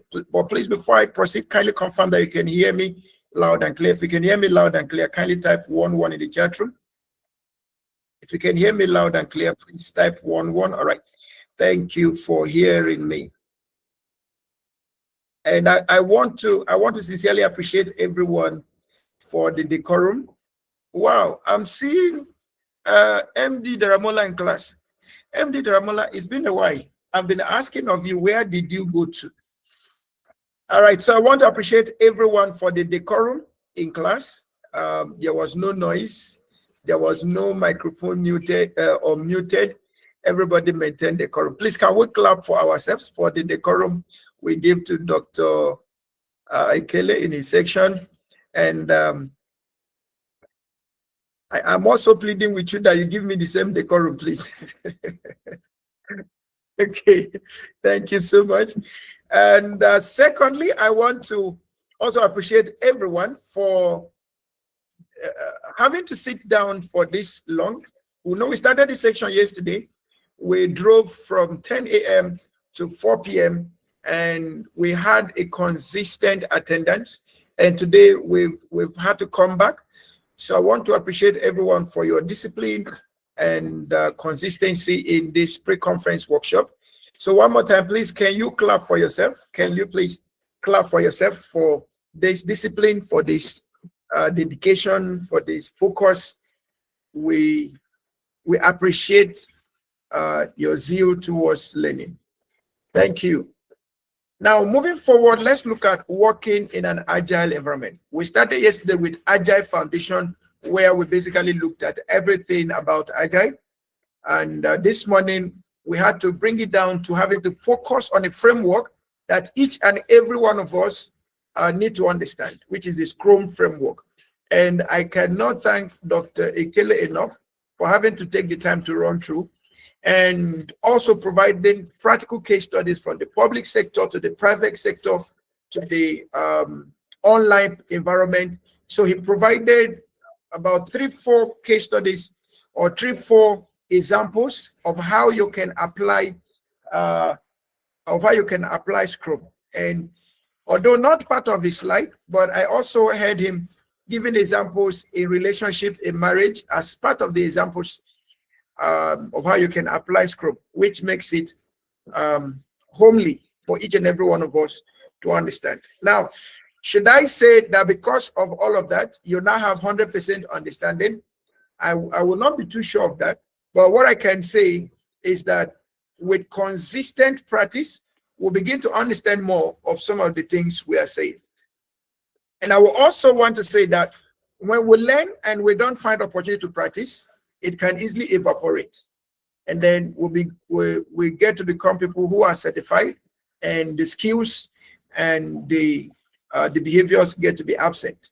So in essence, since most of us, if not all of us, are already in a work environment, so why don't you try to find a way to apply the things you've learned? So your work environment provides the opportunity for learning. Okay, it provides the opportunity for practice so that you can learn more of these things. Okay, now whether you're in the public sector or in the private sector, the opportunities are there for you to apply.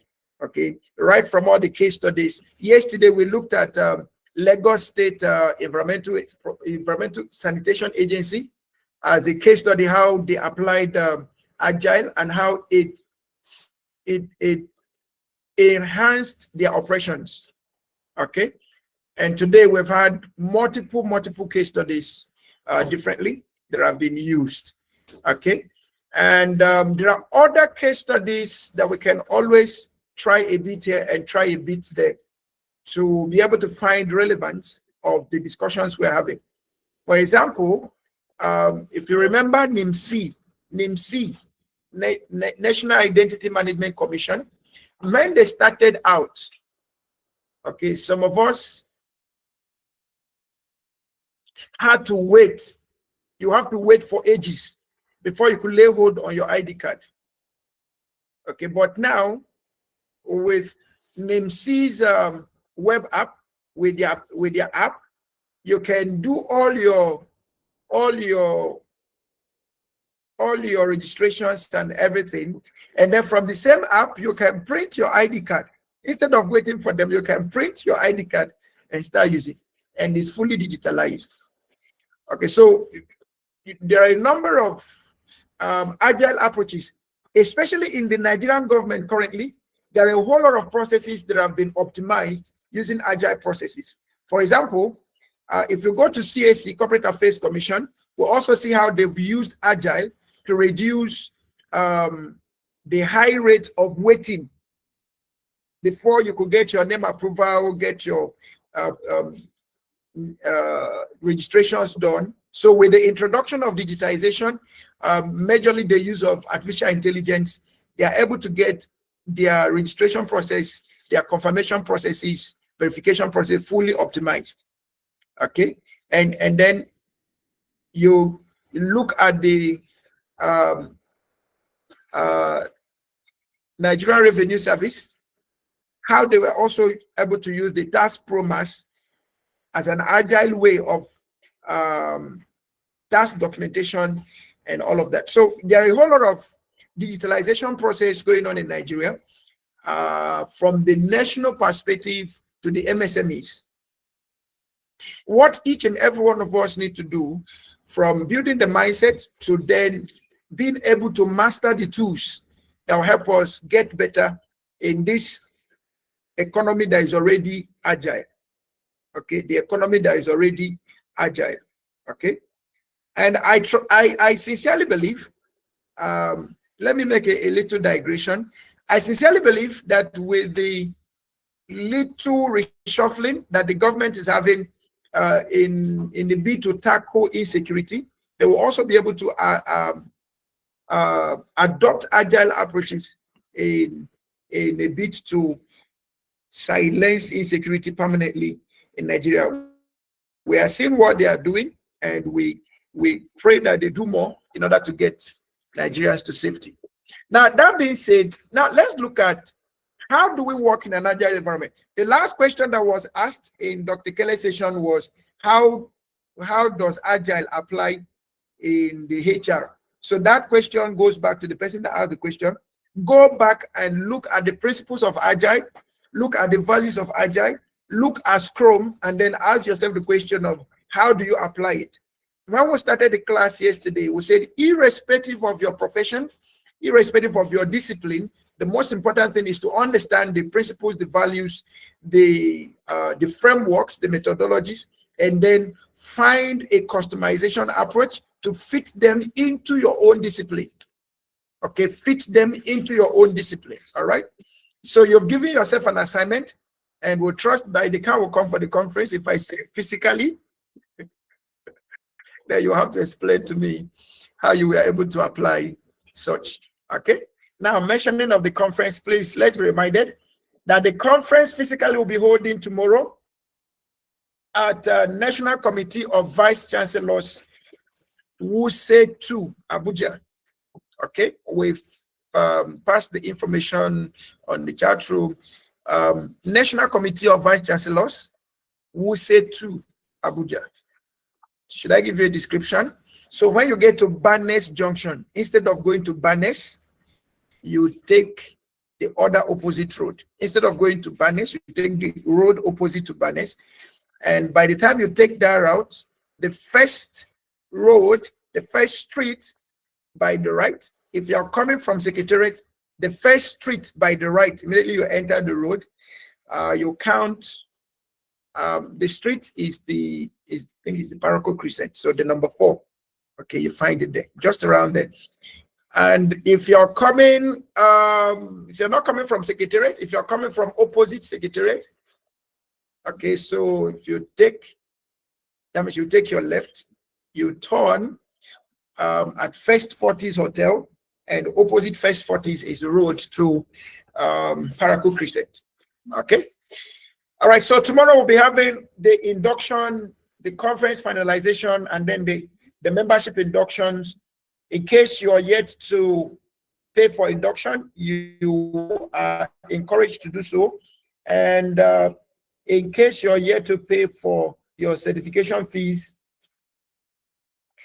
conference that gives you the privilege to be in the conference, please feel free to join us. Okay. All right. Okay.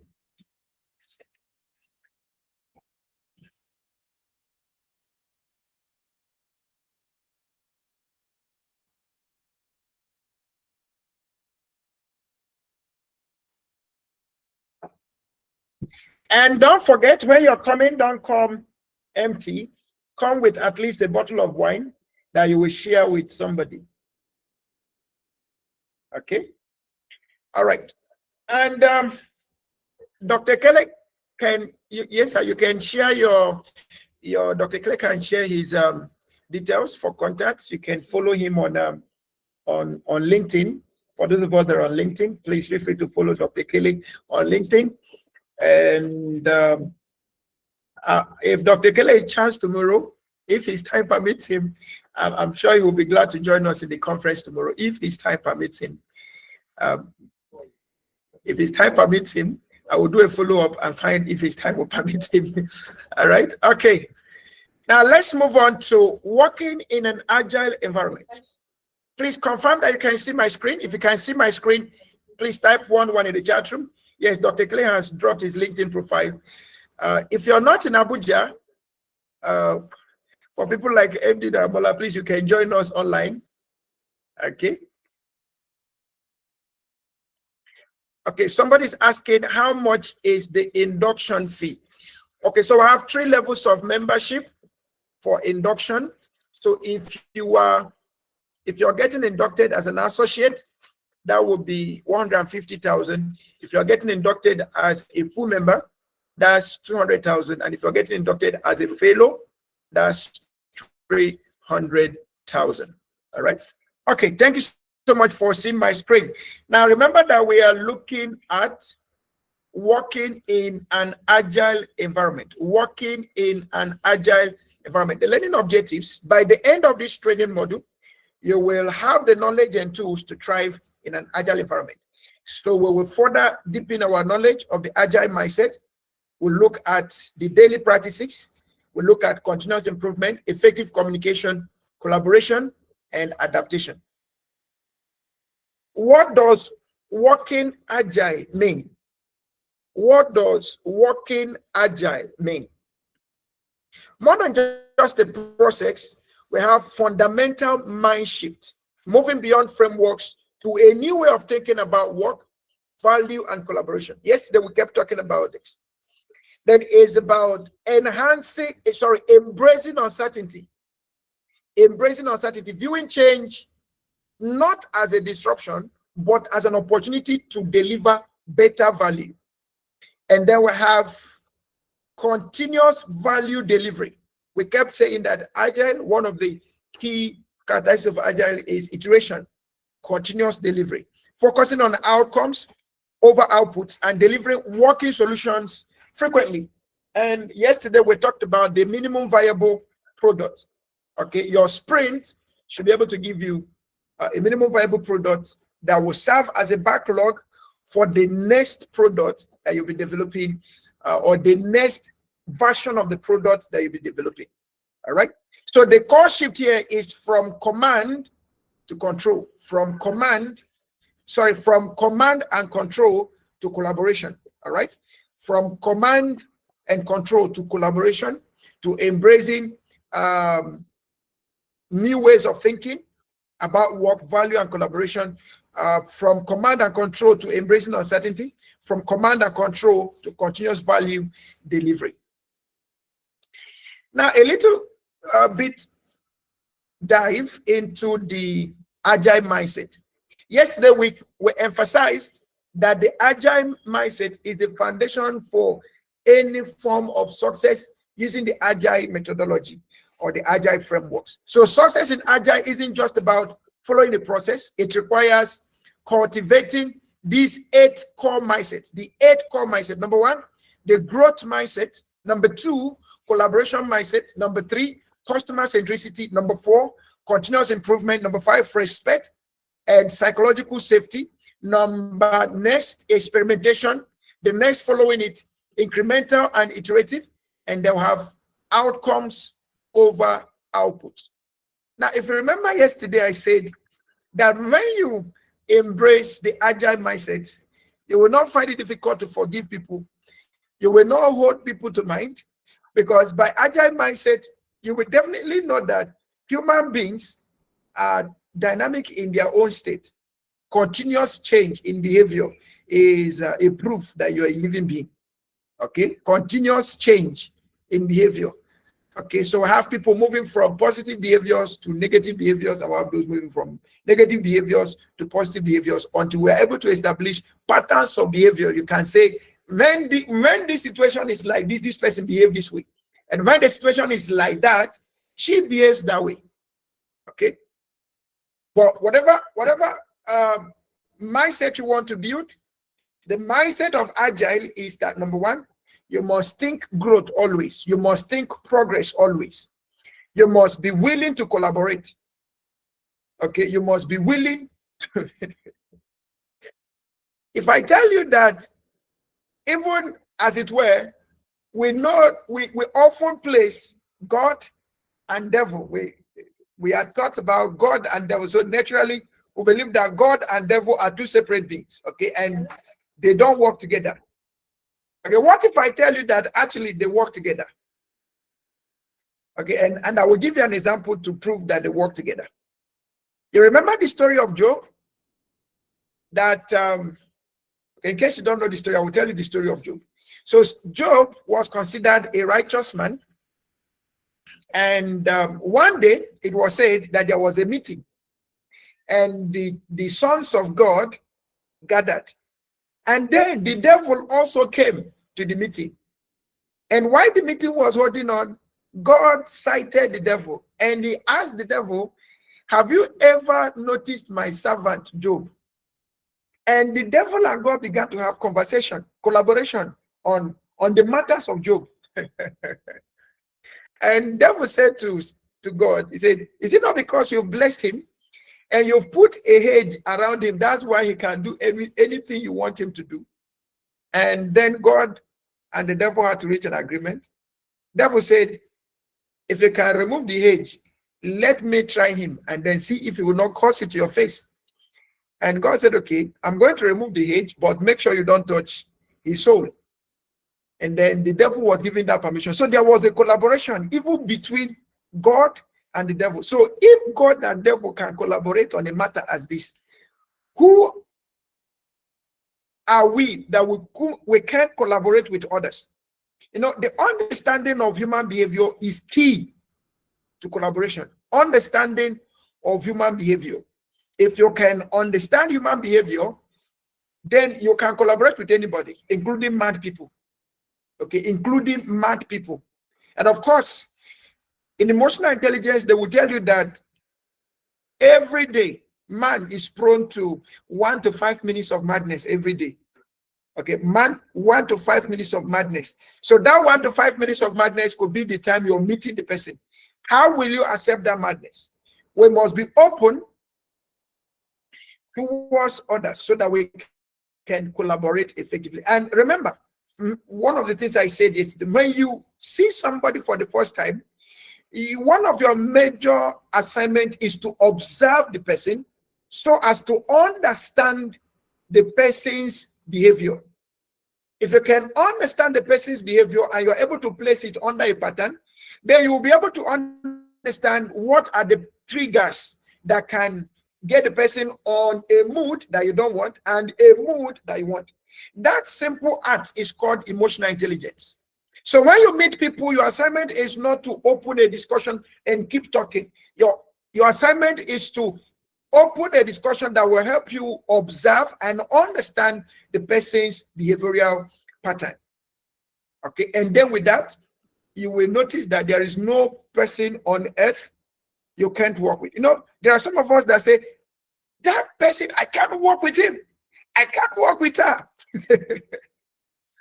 If there are people you can work with and people you can't work with, then you're not yet an agile leader. Okay, you're not yet an agile leader. Now there are situations that you don't determine who you work with. You are given who you work with. So what will you do? Will you quit on the job? For example, some of us that are public servants, you don't determine who your team members are. You don't determine who your departmental mates are.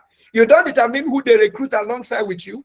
Okay, so how will you say you can't work with this person? You can't work with that person. And sometimes we'll make it so vocal. Remember that what you say goes to your mind and it forms how your mind thinks.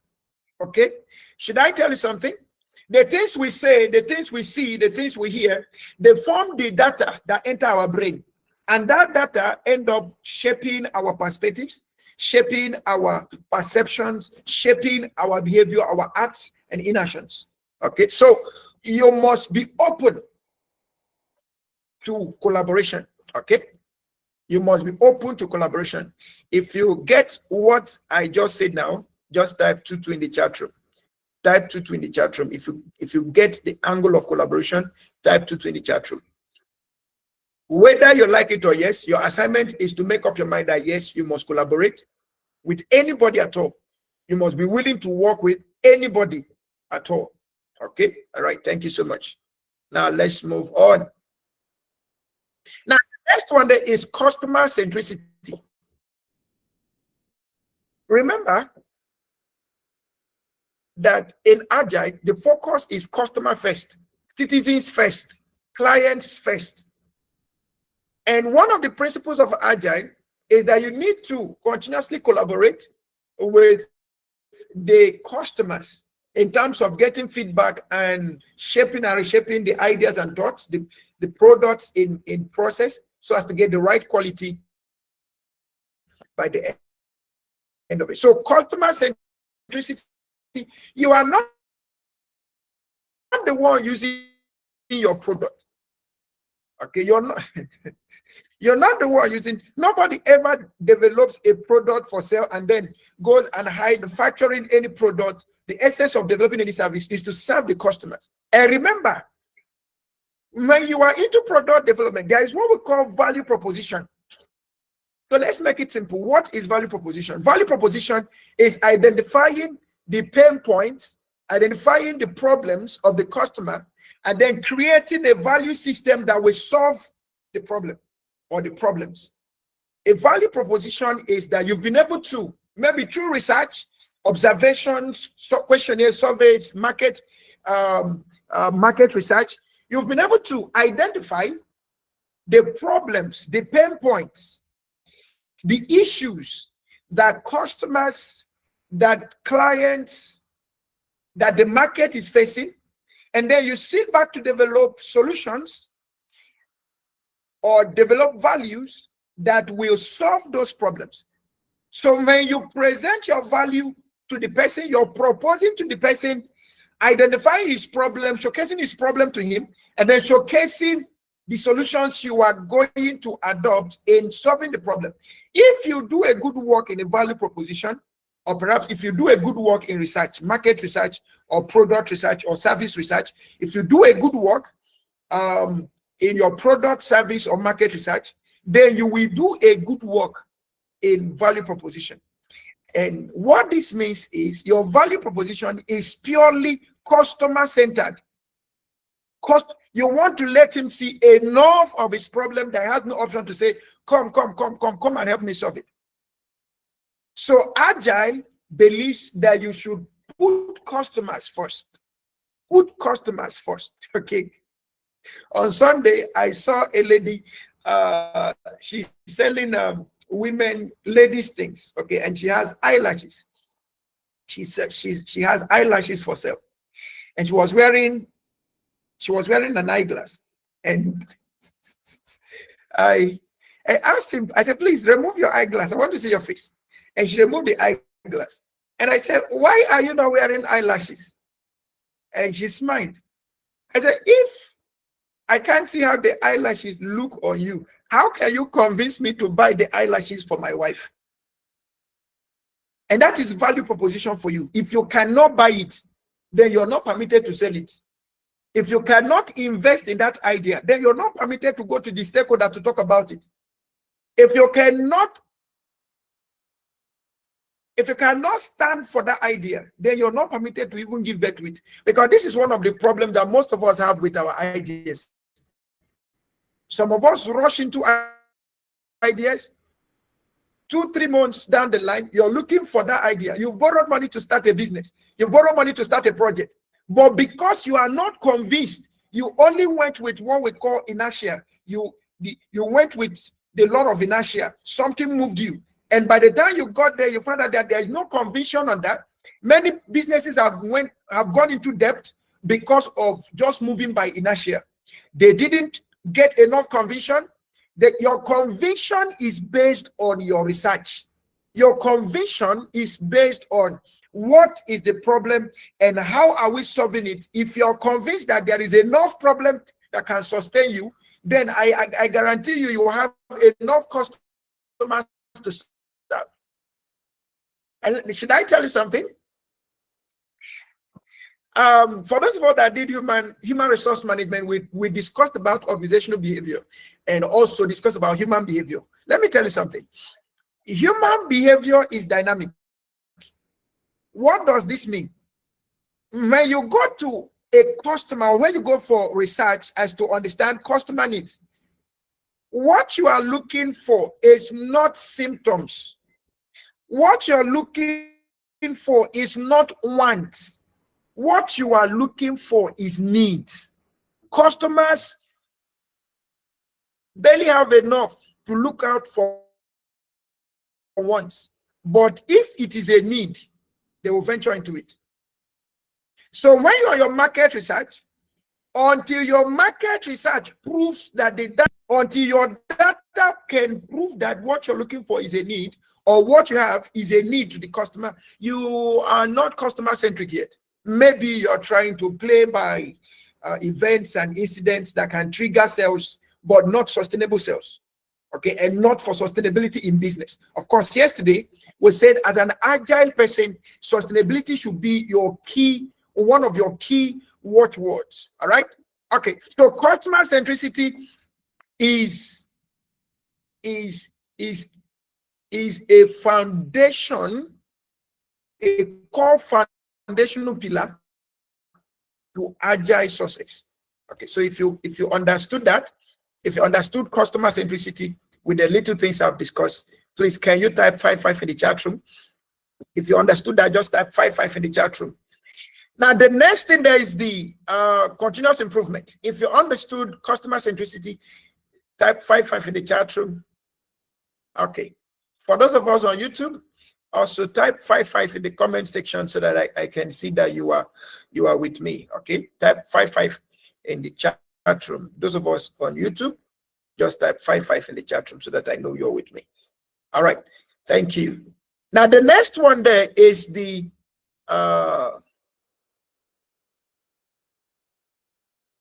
continuous improvement. Continuous improvement. Because because human behaviors are dynamic, you can't expect somebody to keep eating yam porridge every time he comes to your restaurant.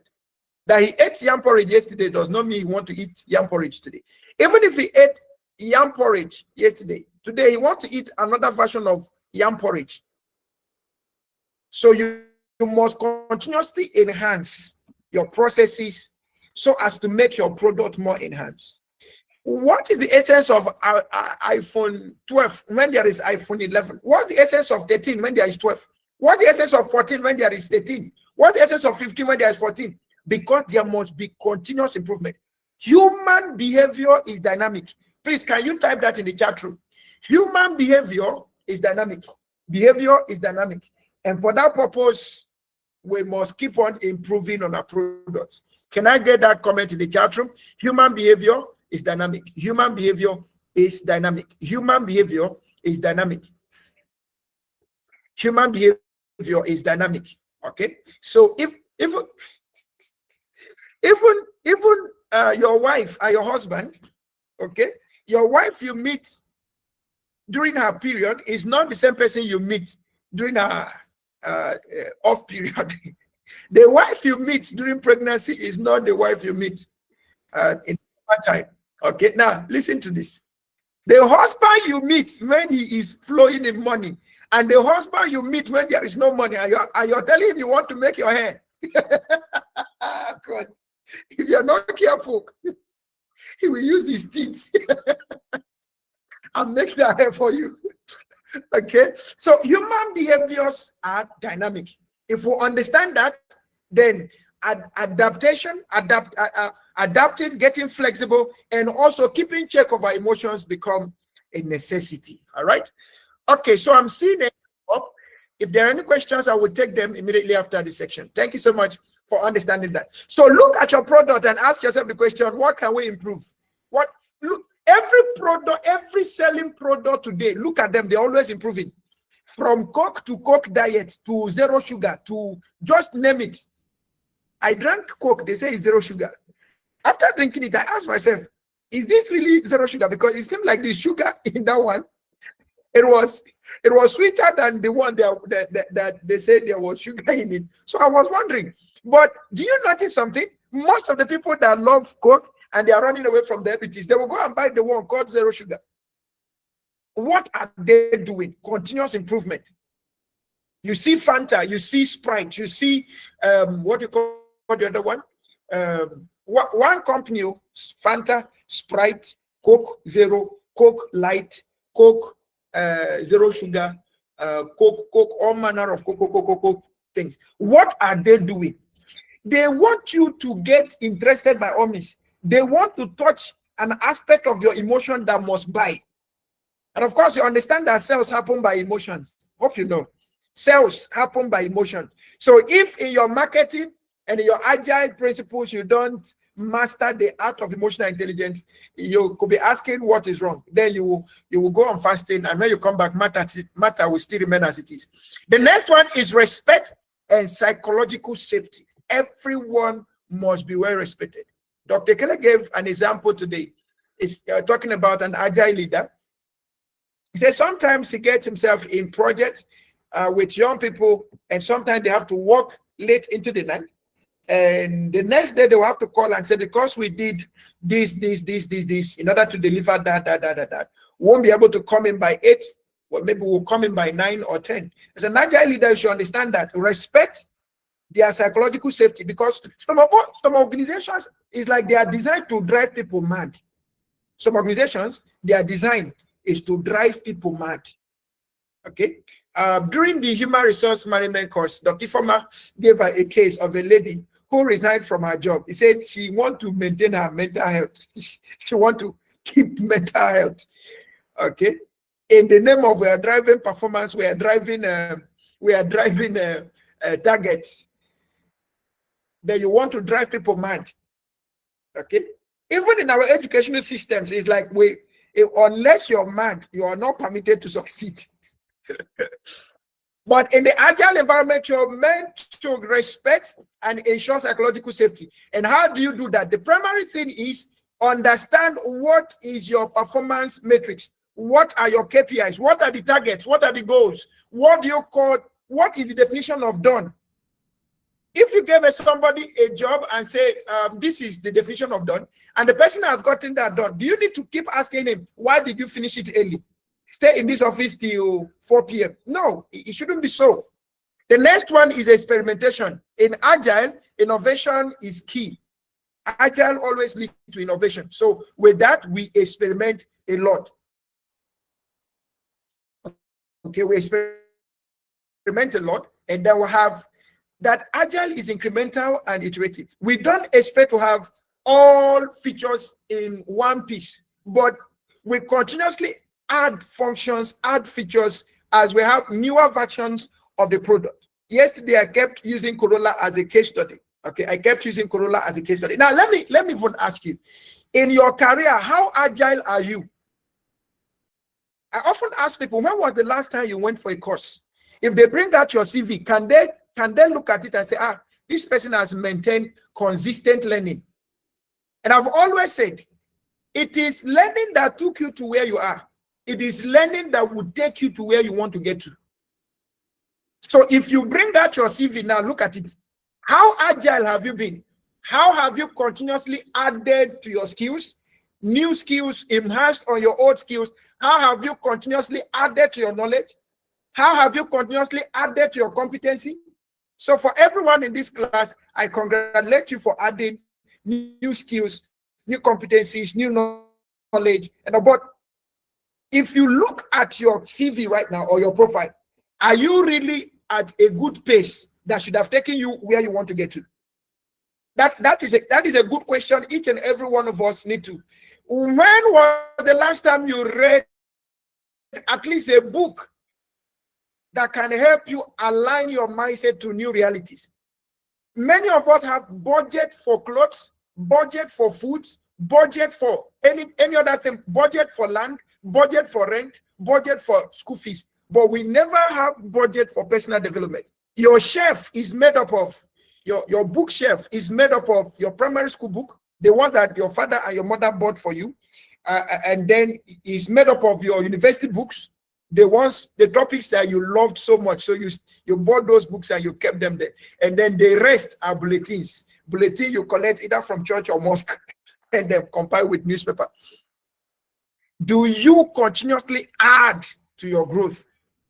Do you continuously add to your career advancement, to your business advancement? Because it takes learning to keep progressing. The same when you stop learning, you start dying. And that is not a joke. That is a real life situation. So in the same vein, as organizations continuously try to improve and increase on their product, we as individuals also need to do so. So one more time, for everyone in this class, please, can you put your hands together for yourself for taking an agile progress to your, or agile approach to your progress? Please put your hands together for yourself. Put your hands together for yourself. So it's only Architect Armstrong that I will not leave alone in this class. Every other person, I leave you alone, but for Architect Armstrong, for where, even when this class is over, we'll continue from where we stop. All right, and then we have outcomes over outputs. I talked about outcomes over outputs yesterday, and when Dr. Kelly was also in his section, he kept talking about the necessity for impact. It's not about activity. It's not about the schedule. It's not about following the plan. It's about productivity. It's about impact.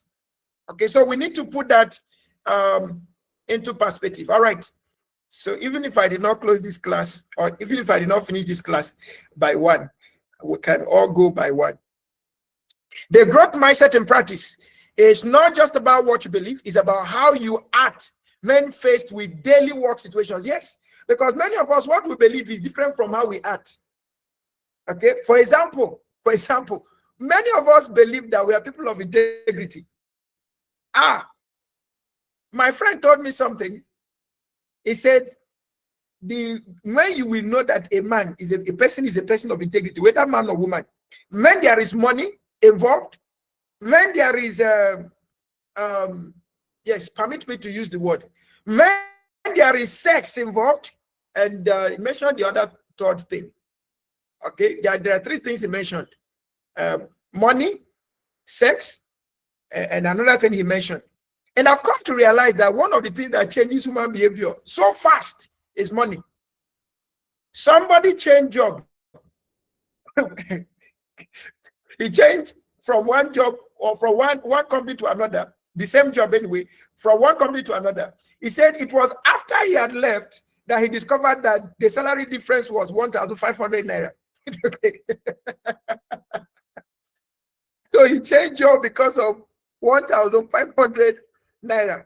Okay. So money is one of the things. Even those that are very, very spiritual, but money can change things. So, okay. Then the other one is sex. Anybody that can guide his emotional states, that person is a person that should be trusted. Okay, I don't know how God wired the whole hormones that work in human body, but if you come to that point that you can control your sex life, you would have done justice to a good part of your life when it comes to progress. Okay, when it comes to progress, and I'm being as realistic as possible. Another thing is food. Food, yes. The third thing, food. Food is one of the things that I see that even ministers, Nigerian ministers, they go to occasions, if we don't serve them, they've created a problem. You mean I left my office to a director is talking to a subordinate now? You mean I left my office, I came for your wedding, not even pure water, they didn't give us anything.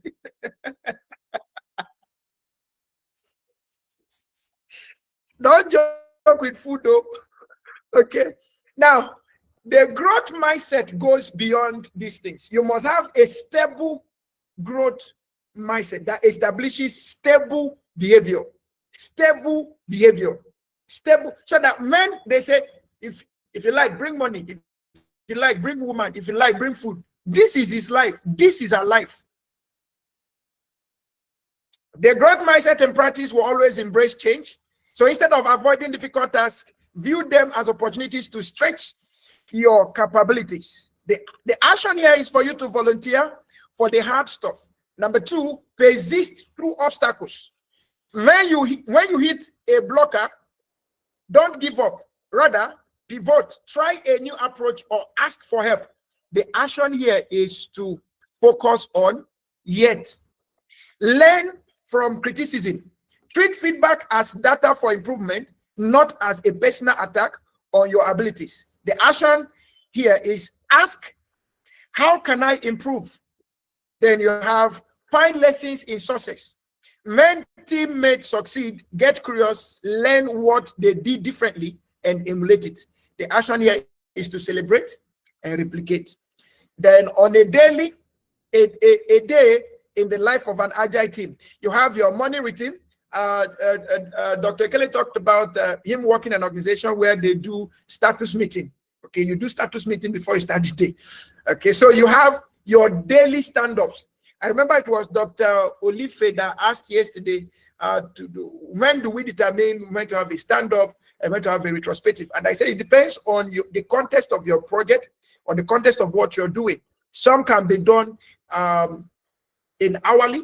Okay, maybe you have 3 hours interval, you have a review, then you go to the next one. So you could have your morning reading and your afternoon flow just as what you see on the screen.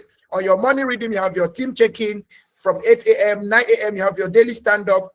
9:50, you have your face-to-face work where you deal with the collaboration and flow. Then 10:30, customer connection, you have to deal with business. Then by 12, you have your networking that you go on a break. Then the afternoon flow, you have your sprint planning when you come back from 1 p.m. You have visualizing your work. 2 p.m. you have your leadership engagement, and then 2:30 you have your re-energize. Then 3:30 remote collaboration, and then 4:30 you have your team celebration for the day. Please always find a way to celebrate your team for the day. It could be a little thank you there. You're doing well. Take this for your lunch. Are you still on that job? Why don't you go on a break? Just find a way to get them to ease off, okay? And they celebrate with you. Now, your daily stand-ups, your team's heartbeat. The daily stand-up is your team's heartbeat. The purpose is a 15-minute time-burst event for the team to synchronize activities and create a plan for the next 24 hours. It is expected that it shouldn't be more than 15 minutes. Your daily stand-up shouldn't be more than 15 minutes. The tricky questions is, what did I accomplish yesterday? What will I work on today? And do I have any impediments? The key benefit is that you identify the blockers early, you keep team aligned on goals, you enable real-time problem solving, and then you build team cohesion and trust.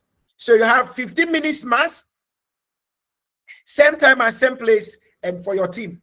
So your stand-up is 15 minutes mass, same time and same place, and for your team. Now, effective communication in agile teams. Communication is the lifeline of agile teams. It must be frequent, transparent, and structured to support rapid adaptation. And what does this entail? You have adopt common language, ensure all team members understand agile terminology, example, done, blocker, increment, to prevent ambiguity. Yesterday, I used the Kanban as a case study of how we can effectively communicate. And then you have your daily stand-up, maintain a strict daily rhythm for synchronization, focus on progress and blockers, not detailed problem solving. Then leverage on the agile tools. Yes, Dr. Kelly also gave us recommended agile tools. He spoke about Trello, he spoke about Miro, he spoke about Jira and the likes. So learn to leverage your agile tools. And one of the things about agile tools that they are easy to learn. Okay, just log in, find them, and then easy to learn. Okay, and easy to use. Then you have information radiators, display critical metrics and status virtually in shared places, either physically or on a digital board, to foster transparency. So you can use your Kanban to do that. With effective communication and agile teams, you have accelerated decisions, enhanced cohesion, and reduced conflict. We have the information radiators, making work visible. Remember that we are dealing with working in an agile environment. How do you cope in an agile environment? As a manager, as a supervisor, as someone working in an agile environment. Now, your team, where you are currently working, might not be aware of all these things, but you are learning so that you can go and advise them accordingly. I hope we are together. Now, the information radiators, making work visible. What are they? Large, highly visible displays located at high traffic areas that provide immediate, up-to-date information on teams' status. If you have to ask a question to get the information, it's not radiating. If you have to ask a question to get the information, it is not radiating. Okay.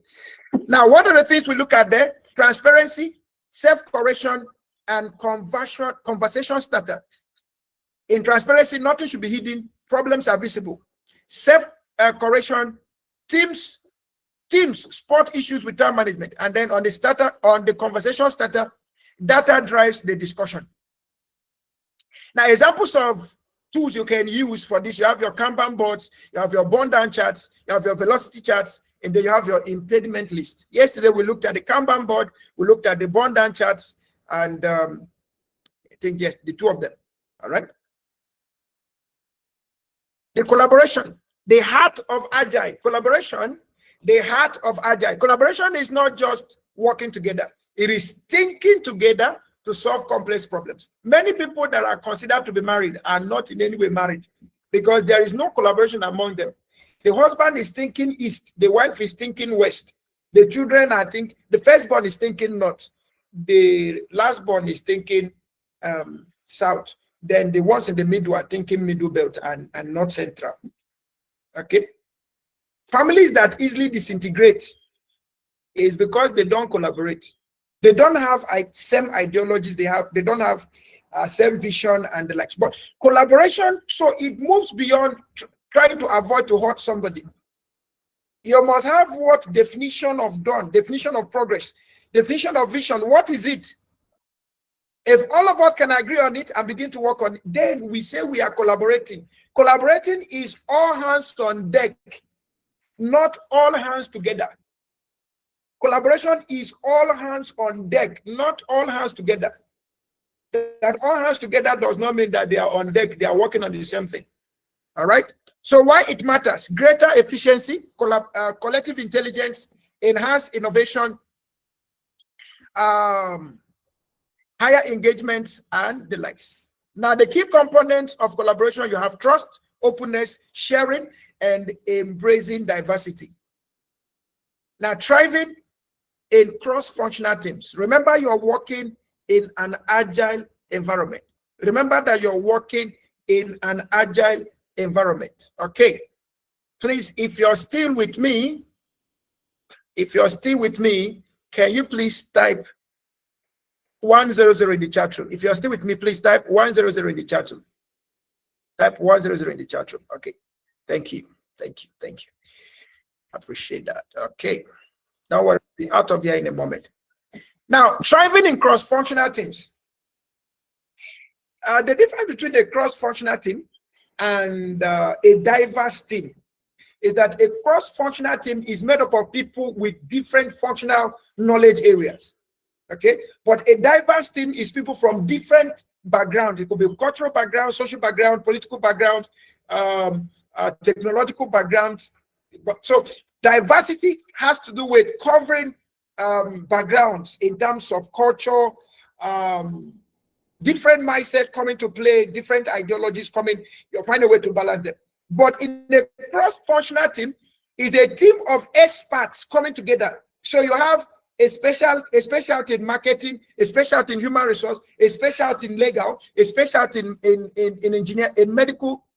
mechanical engineering, a specialty in medical. So all of them are coming together. And one of the problems of cross-functional team is superiority. One of the professionals will always want to prove to others that they are the ones leading the team. Okay? From my little knowledge of project management, when you come to construction and building and civil work, okay, no, let's say construction, no, civil work. Let me use civil work, yeah. Civil work. And civil work, okay, no, let me use building. Let me use building. Let's assume you're working on a project as a building, okay? So it is believed that the architect is supposed to be the project manager. But if there is a civil engineer on that side, the civil engineer will always find a way to booga and take over from the architect. Somehow, the architect will be quiet. Okay, why? Because of cross-functional team. If there is no architect, nobody will drag with the civil engineer. But if there is an architect and there is a civil engineer, there's always a tug of war between those two sets of profession. Okay, especially for the upcoming ones. All right, so managing a cross-functional team is not as easy as we are looking at it on paper. Okay, I'm going to give you an example. Something happened in a cross-functional team. This one happened to somebody that is very close to me.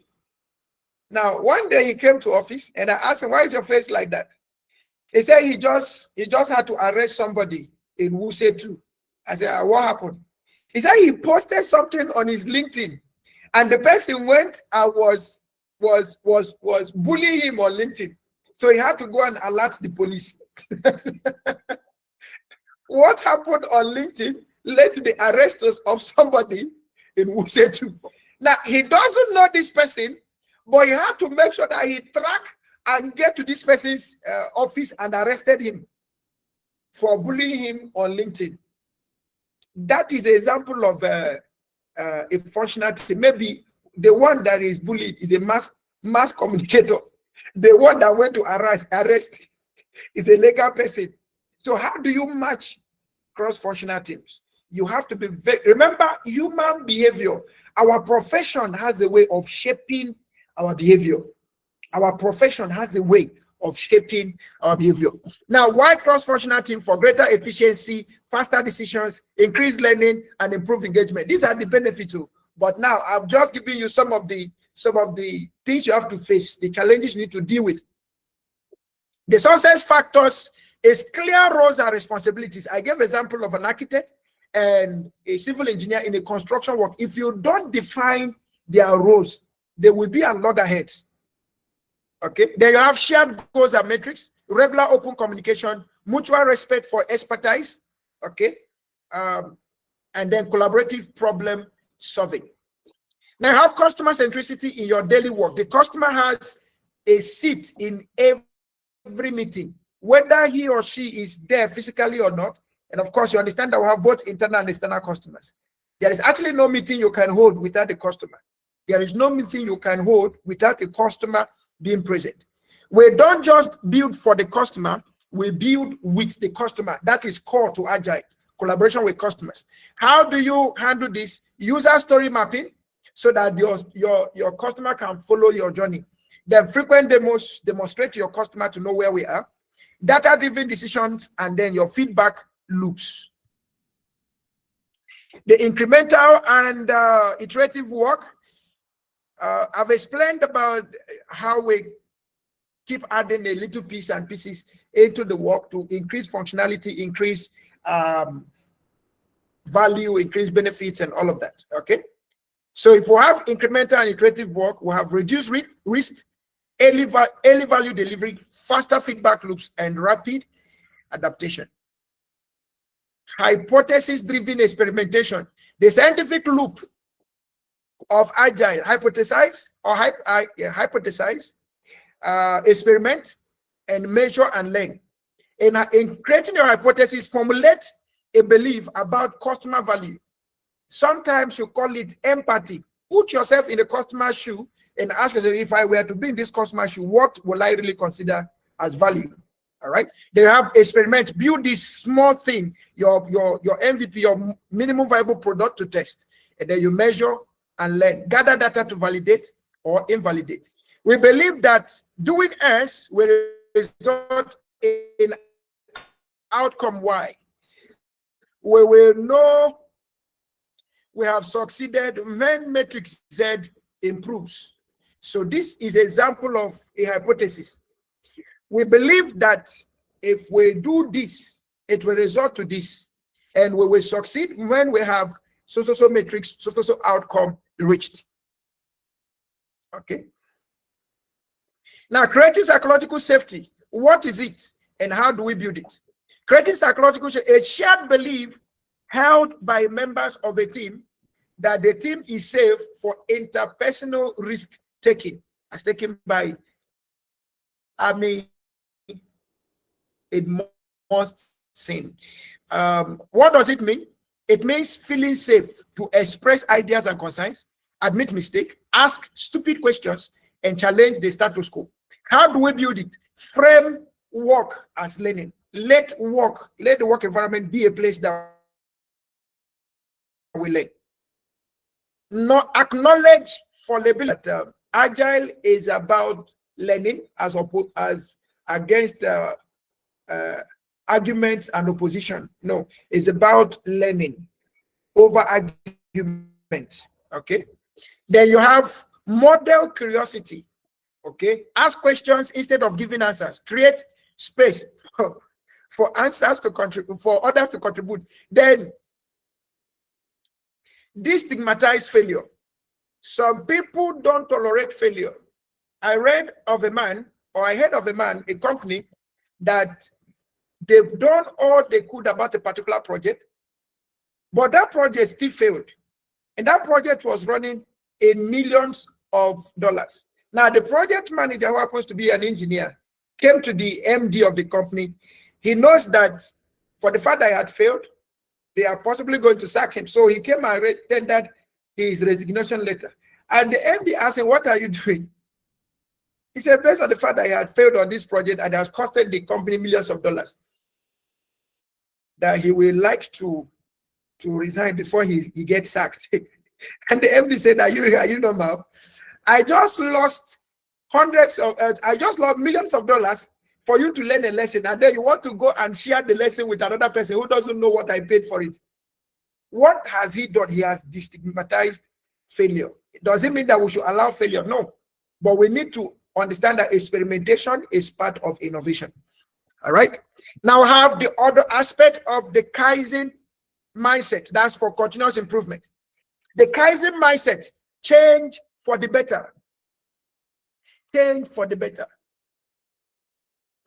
You know, when we talk about some of the things we talk about, it seems as though we are prophesying, but it's not about prophecy.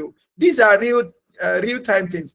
There are some people in this class now that before you leave this class, you need to ask yourself the question: in your marriage, are you changing for the better?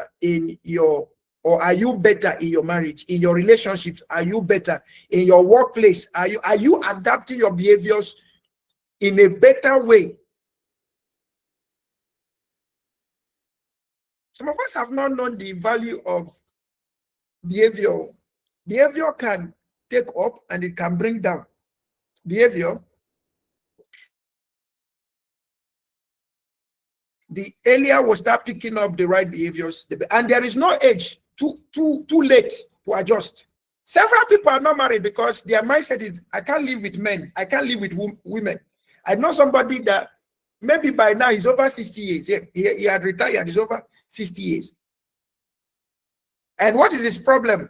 Oh boy, at his age, he's still talking like a young man. Oh boy, I can't deal with woman. I can't handle woman. Okay, I have someone that I advised to get married, and he blocked me. He told me that I should never talk to him again about this matter.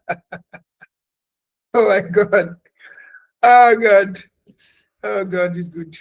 So let's work on picking the right attitudes. As an agile leader, you must always be at the better side of life.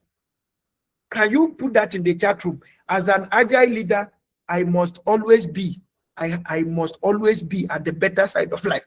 Can you put that in the chat room? As an agile leader, I must be in the better side of life. As an agile leader, I must be in the, that is your decision. Or you cannot afford to be a place that you must pick the right behavior that will position you at the better side of life. Okay, as an agile leader, I choose to stay at the better side of life. As an agile leader, can you put that in the chat room? Can you put that in the chat room? As an agile leader, I choose to be at the better side of life. As an agile leader, I choose to be at the better side of life. Are we still together?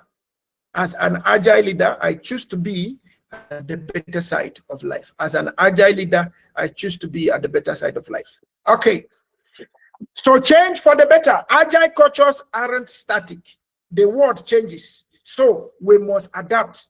Without improvement, even the best teams atrophy.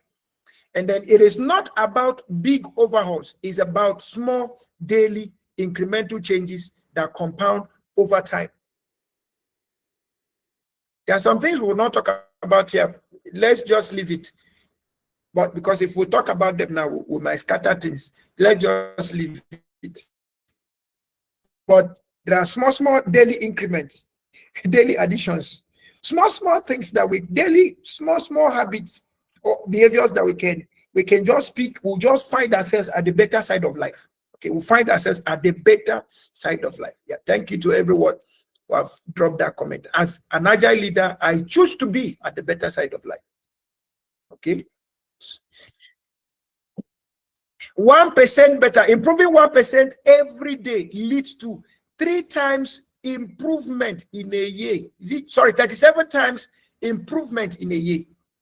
37 times improvement. Now, Kaizen mindset is your retrospective engine. What went well? What needs improvement? And what will we commit to? Okay, what will we commit to? The agile environment, both physical and digital. In the physical landscape, you have the osmotic communication, learning by some of these write-ups are little. When you get the manual, feel free to enlighten them. You have the osmotic communication, information radiators, and flexible furniture. This can provide a good work environment in an agile environment. Then in a digital space, in a digital work environment, there should be virtual collaborations like your Slack, your Teams, your Zoom, your Google Meet, your WhatsApp, and others as you can as you can imagine. Then you have single source of truth and knowledge base. By all means, you must have a support. What is the supporting ideology? What is the support that people within the environment you're building? You have the personal best practice and the team's best practice. Your personal best practice: embrace change as an opportunity, communicate openly and frequently, seek and provide feedback regularly, focus on outcomes, not just tasks. And then on team best practices, maintain daily synchronization, use visual management like your Kanban boards, limit work in progress. Please don't do too many things at a time. Okay, so with your Kanban, you can know the level you are per time. Whether Kanban or no Kanban, even with your Microsoft project, your Jira, your Trello, your Miro, you can always know what to put to a stop first. Okay, have a review, have a retrospect before you progress. Okay, celebrate success together. Okay, celebrate success together. In whatsoever you're doing in the Agile environment, always remember that context matters. Always remember that context matters. I want to ask a question. I want to ask a very sincere question, and it's towards the target of next year. You might not have thought about it, but let's just take an agile thought in maybe 15 seconds. In the chat room, I want you to put in the chat room. Please note, this is just a simulation. It doesn't mean that this is your thought. This is just an Abram simulation, agile simulation. I want you to think about this in a moment. And in the chat room, I want you to type, how much money, realistically, I'm not talking about being overly pessimistic in the name of being optimistic or realistic. Now, look at what you have done this year. Now, look at next year. Based on the things you want to do next year, how much money do you want to make next year? How much cash flow do you want to have running through your account, whether business account or personal account, dependent on what you do? How much money do you want to make? I'm looking at the chat room. How much money do you think you will need to make next year? How much money do you think you will need to make next year? Please, I need your feedback in the chat room. Very fast. How much money? Just type it in figures, not in words. Okay, so I have 200 million. I have 1 billion. Okay, I need more. I need more. 50 million. Okay.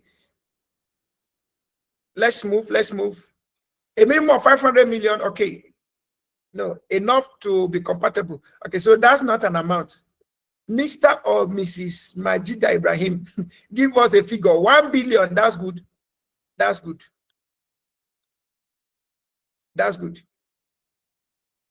Okay. 550 million, 400 million, 50 million, 1 billion. Okay. All right. So I want to ask another question now. And I want you to compare these two mindsets. Okay. Okay. So somebody is moving with faith. 50 million. Okay. Now, I want to ask 10 billion with the new tax policy. Okay. Okay, so I want to ask another question. 300 million, that's great. 100 million, 50 million. Now, this is good, Mr. or Mrs. Machida. This is good. All right, so those of us on YouTube, do we have your feedback? Please, YouTube, drop your own as well so that we can get your own. Drop yours so that we can get that. How much do you want to make next year? Now, I want to ask another question. It's okay. The next question is still going to be monetary, but I want to ask it so that what you will now do for me is you put C and then you put the amount you think will be commensurate. So based on what you think you'll be spending next year, how much do you think you could be spending, your overall cost estimation from you next year? What do you think that will be? Just a simulation. How much do you think you will be spending next year? let's assume we are doing agile estimation now, financial agile estimation. How much do you think? Just put C and then you put the amount that you think you spend next year.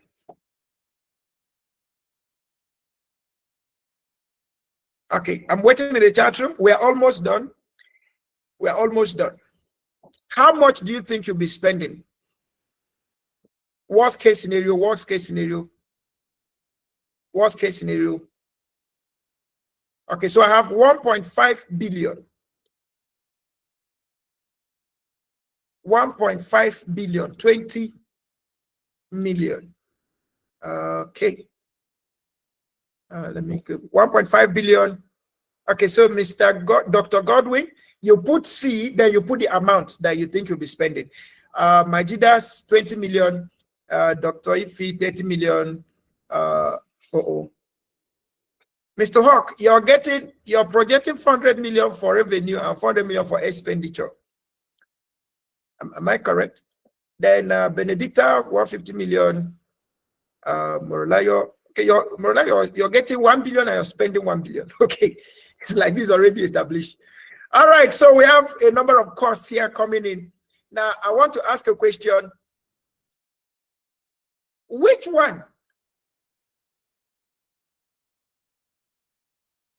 one of these thoughts will motivate you, will give you the best motivation to work?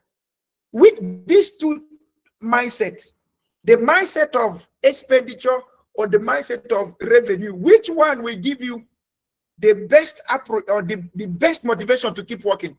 Is it the one of expected revenue or expected expenditure? So if it's expected revenue, just put ER. If it's expected cost, put EC. Which one would drive you to remain motivated?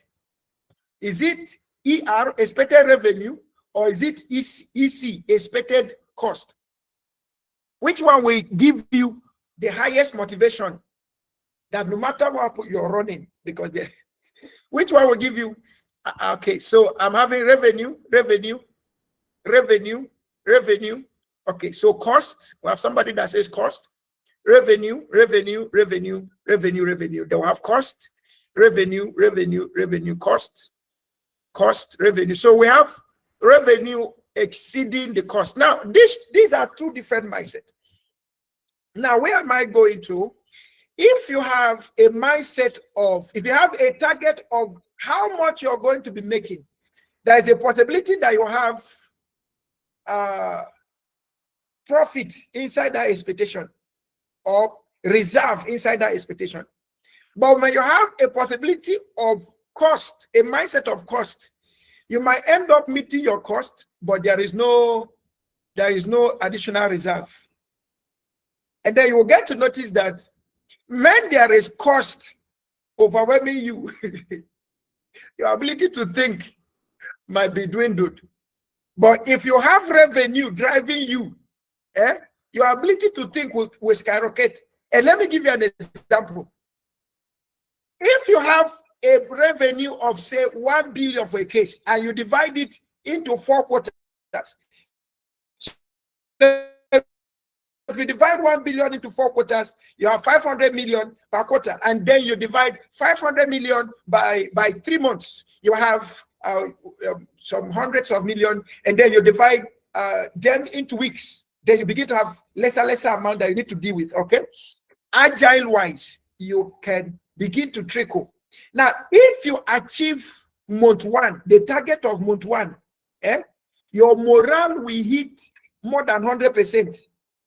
Okay, your morale will skyrocket because you've achieved a mindset and you're ready to drive. Now, even if you did not achieve milestone 2, milestone 3, for the fact that you achieved 1, you have a conviction in your mind that because you've achieved 1 out of 4, you can still achieve. It will drive you. But if it's only cost that you are dealing with, when you pay a debt or when you take off when you take off a cost, your mind is, we have settled this one. Is remaining this other one. So your mindset is going to be, in fact, your blood pressure will rise. because you're trying to settle debt. But if it is about revenue, your temperature will drop. Okay, your temperature will drop. And then notice this. If it's about revenue, revenue will always exceed cost.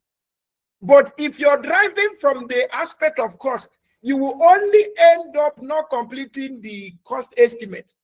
But with revenue, you can exceed the cost and then move beyond the cost to have some reserve. Do you get that? This is just agile estimation in place. Okay, agile estimation in place. And we can apply these things. So instead of looking at the things that demoralize us, let's look at the things that motivate us. Okay, instead of us to look at the things that will stop us, let's look at the things that can keep us moving. Okay, instead of us to look at the things that will stop us from seeing, let's see how to remove the things that can help us to see. That is agile mindset. Okay, I think it was Architect James yesterday that said it's about either I get it or I keep trying. Okay, and that is just the way it keeps going. All right, now overcoming common challenges. We have the resistance to change, organizational silos, unclear priorities, and poor communication. For resistance to change, start with pilot teams, demonstrate quick wins, and celebrate success. Okay, so these are some of the challenges, and I'm sure with some of the things we've been dealing with, we've been able to go through most of them. Now, key takeaways: mindset over process. Agile is fundamentally a way of thinking and behaving, not just as a set of ceremonies or tools. Now, I want to ask another question, a simple question, and this is just to help us in our thoughts. Okay, I want to ask this. So, for those of us that work based on promotion, I want to ask, how many of us expect promotion to next year? You have promotion next year. If you have a promotion next year, just type one in the one in the chat room. If you're expecting a promotion next year, just type one in the chat room. You're expecting a promotion next year, just type one in the chat room. Okay, that's beautiful. Okay, so we have a number of people expecting promotion next year. Okay, that's great. Now I want to ask a question. How do you want to get this promotion? Is it a normal promotion or a special promotion? Before now, what has been your thoughts? Is it a normal promotion? Please, let's be realistic. What has been your expectation towards your promotion? Is it that, okay, next year I'm expecting a normal promotion, or you are thinking of a special promotion? If you are thinking of a normal promotion, just type N. If you are thinking of special promotion, just type S. Before now, what has been your normal thought? Is it next year is normal promotion? So I'm reading, I'm going to write exam and all of that. So which one have you been expecting? So I have normal, then I have X. Please, let's be very realistic, okay, because this will help us. Okay, so I have N, I have N, I have N, I have N. Okay, I have N, I have X. Okay, I have a number of people who wrote wow. So let's get those feedback very quickly. So what has been your thought? So I have X. Okay, now having gone through this class, what should be your thoughts to your next promotion? Now let's be realistic again. Having gone through this class now, what will be your line of thoughts? Is it going to be an N? Is it going to be an S? If it's going to be an S, just type 1 in the chat room. And if it's going to be an N, then type 2 in the chat room. If it's going to be an S, type 1. If it's going to be an N, like a normal one, just type 2. So everyone wants a special promotion. Wow. Do you know what this will do? Now, in agile mindset, the question now is, what will I do differently? So let's go back. I'm just going to take us a little bit back to one of the things we said here. Okay. All right. So this is now going to be your mindset. Can you screenshot it and begin to work with it? Because this is how you are going to arrive at that special promotion. You're going to embrace challenges. You're going to embrace insults. You're going to be more emotionally intelligent than others. When others are running away, you are taking you are facing the challenge headlong. You are going to persevere through obstacles, because we reward people who have persevered, and they are going to learn from criticism. You're not going to argue any longer. And then you're going to learn from success and failure. Did you get something from there? Our council chairman once shared his story, a very beautiful story.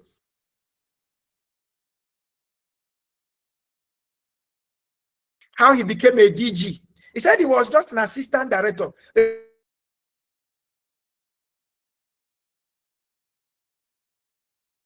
DG was going, the DG recommended him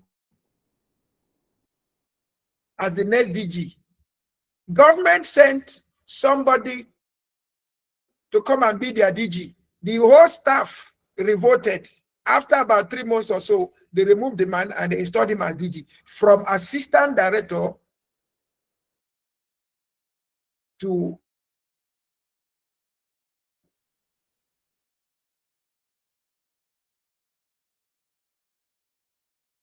a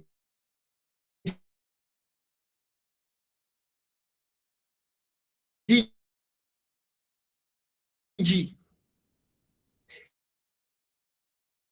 And he served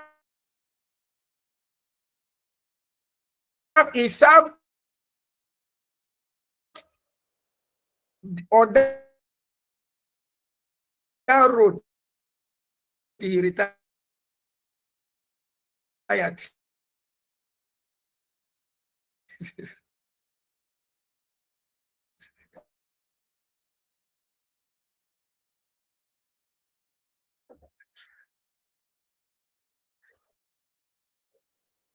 Your mindset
All right. So we've carefully reviewed working in an agile environment, and this point, sorry for the network disruptions. At this point, we'll be going on our break, and then when we come back, we will continue with our discussions. Now, maybe if there are questions, I will just take one, and then we'll go on break immediately. So please, if there are questions, thank you so much for your time. It has been an amazing time. We appreciate your learning. So I will just take one question if there is any. Thank you to all the people on YouTube for commenting and following through. All right, questions, comments, if any. Questions, comments, questions. Okay, please kindly confirm that you can hear me. If you can hear me loud and clear, please just type 1 in the. If you can hear me loud and clear, just type 1 in the chat room. If you can hear, all right. So, do we have questions? Do we have comments? If you have a question, we'll take it very quickly.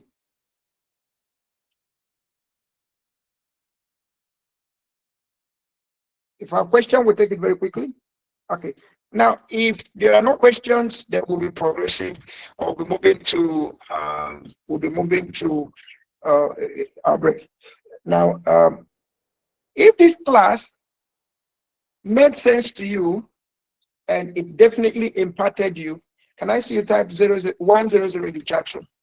If it impacted you, just type 100 in the chat room. If it impacted you, just type 100 in the chat room. Just type 100 in the chat room. If it impacted you, just type 100 in the chat room. Okay. Thank you, thank you, thank you, thank you. All right, so we'll go on break immediately. The attendance, let me quickly get the attendance and share it as well. We'll go on break and then we'll return by 2:30. We'll return by 2:30. So please, let's quickly take our attendance and then we'll go on a break. Okay, so we'll be returning by 2:30 p.m. 2:30 p.m. 2:30 p.m. Let's find the attendance.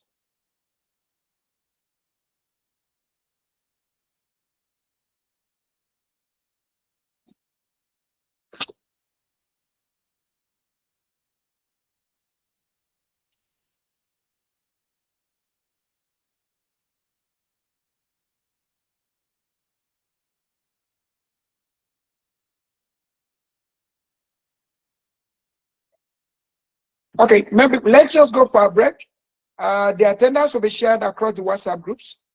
The attendance will be shared across the WhatsApp groups. So please, let's go for a break and then we'll return by 2:30. Thank you and see you by 2:30. God bless you.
But this one is not there in class.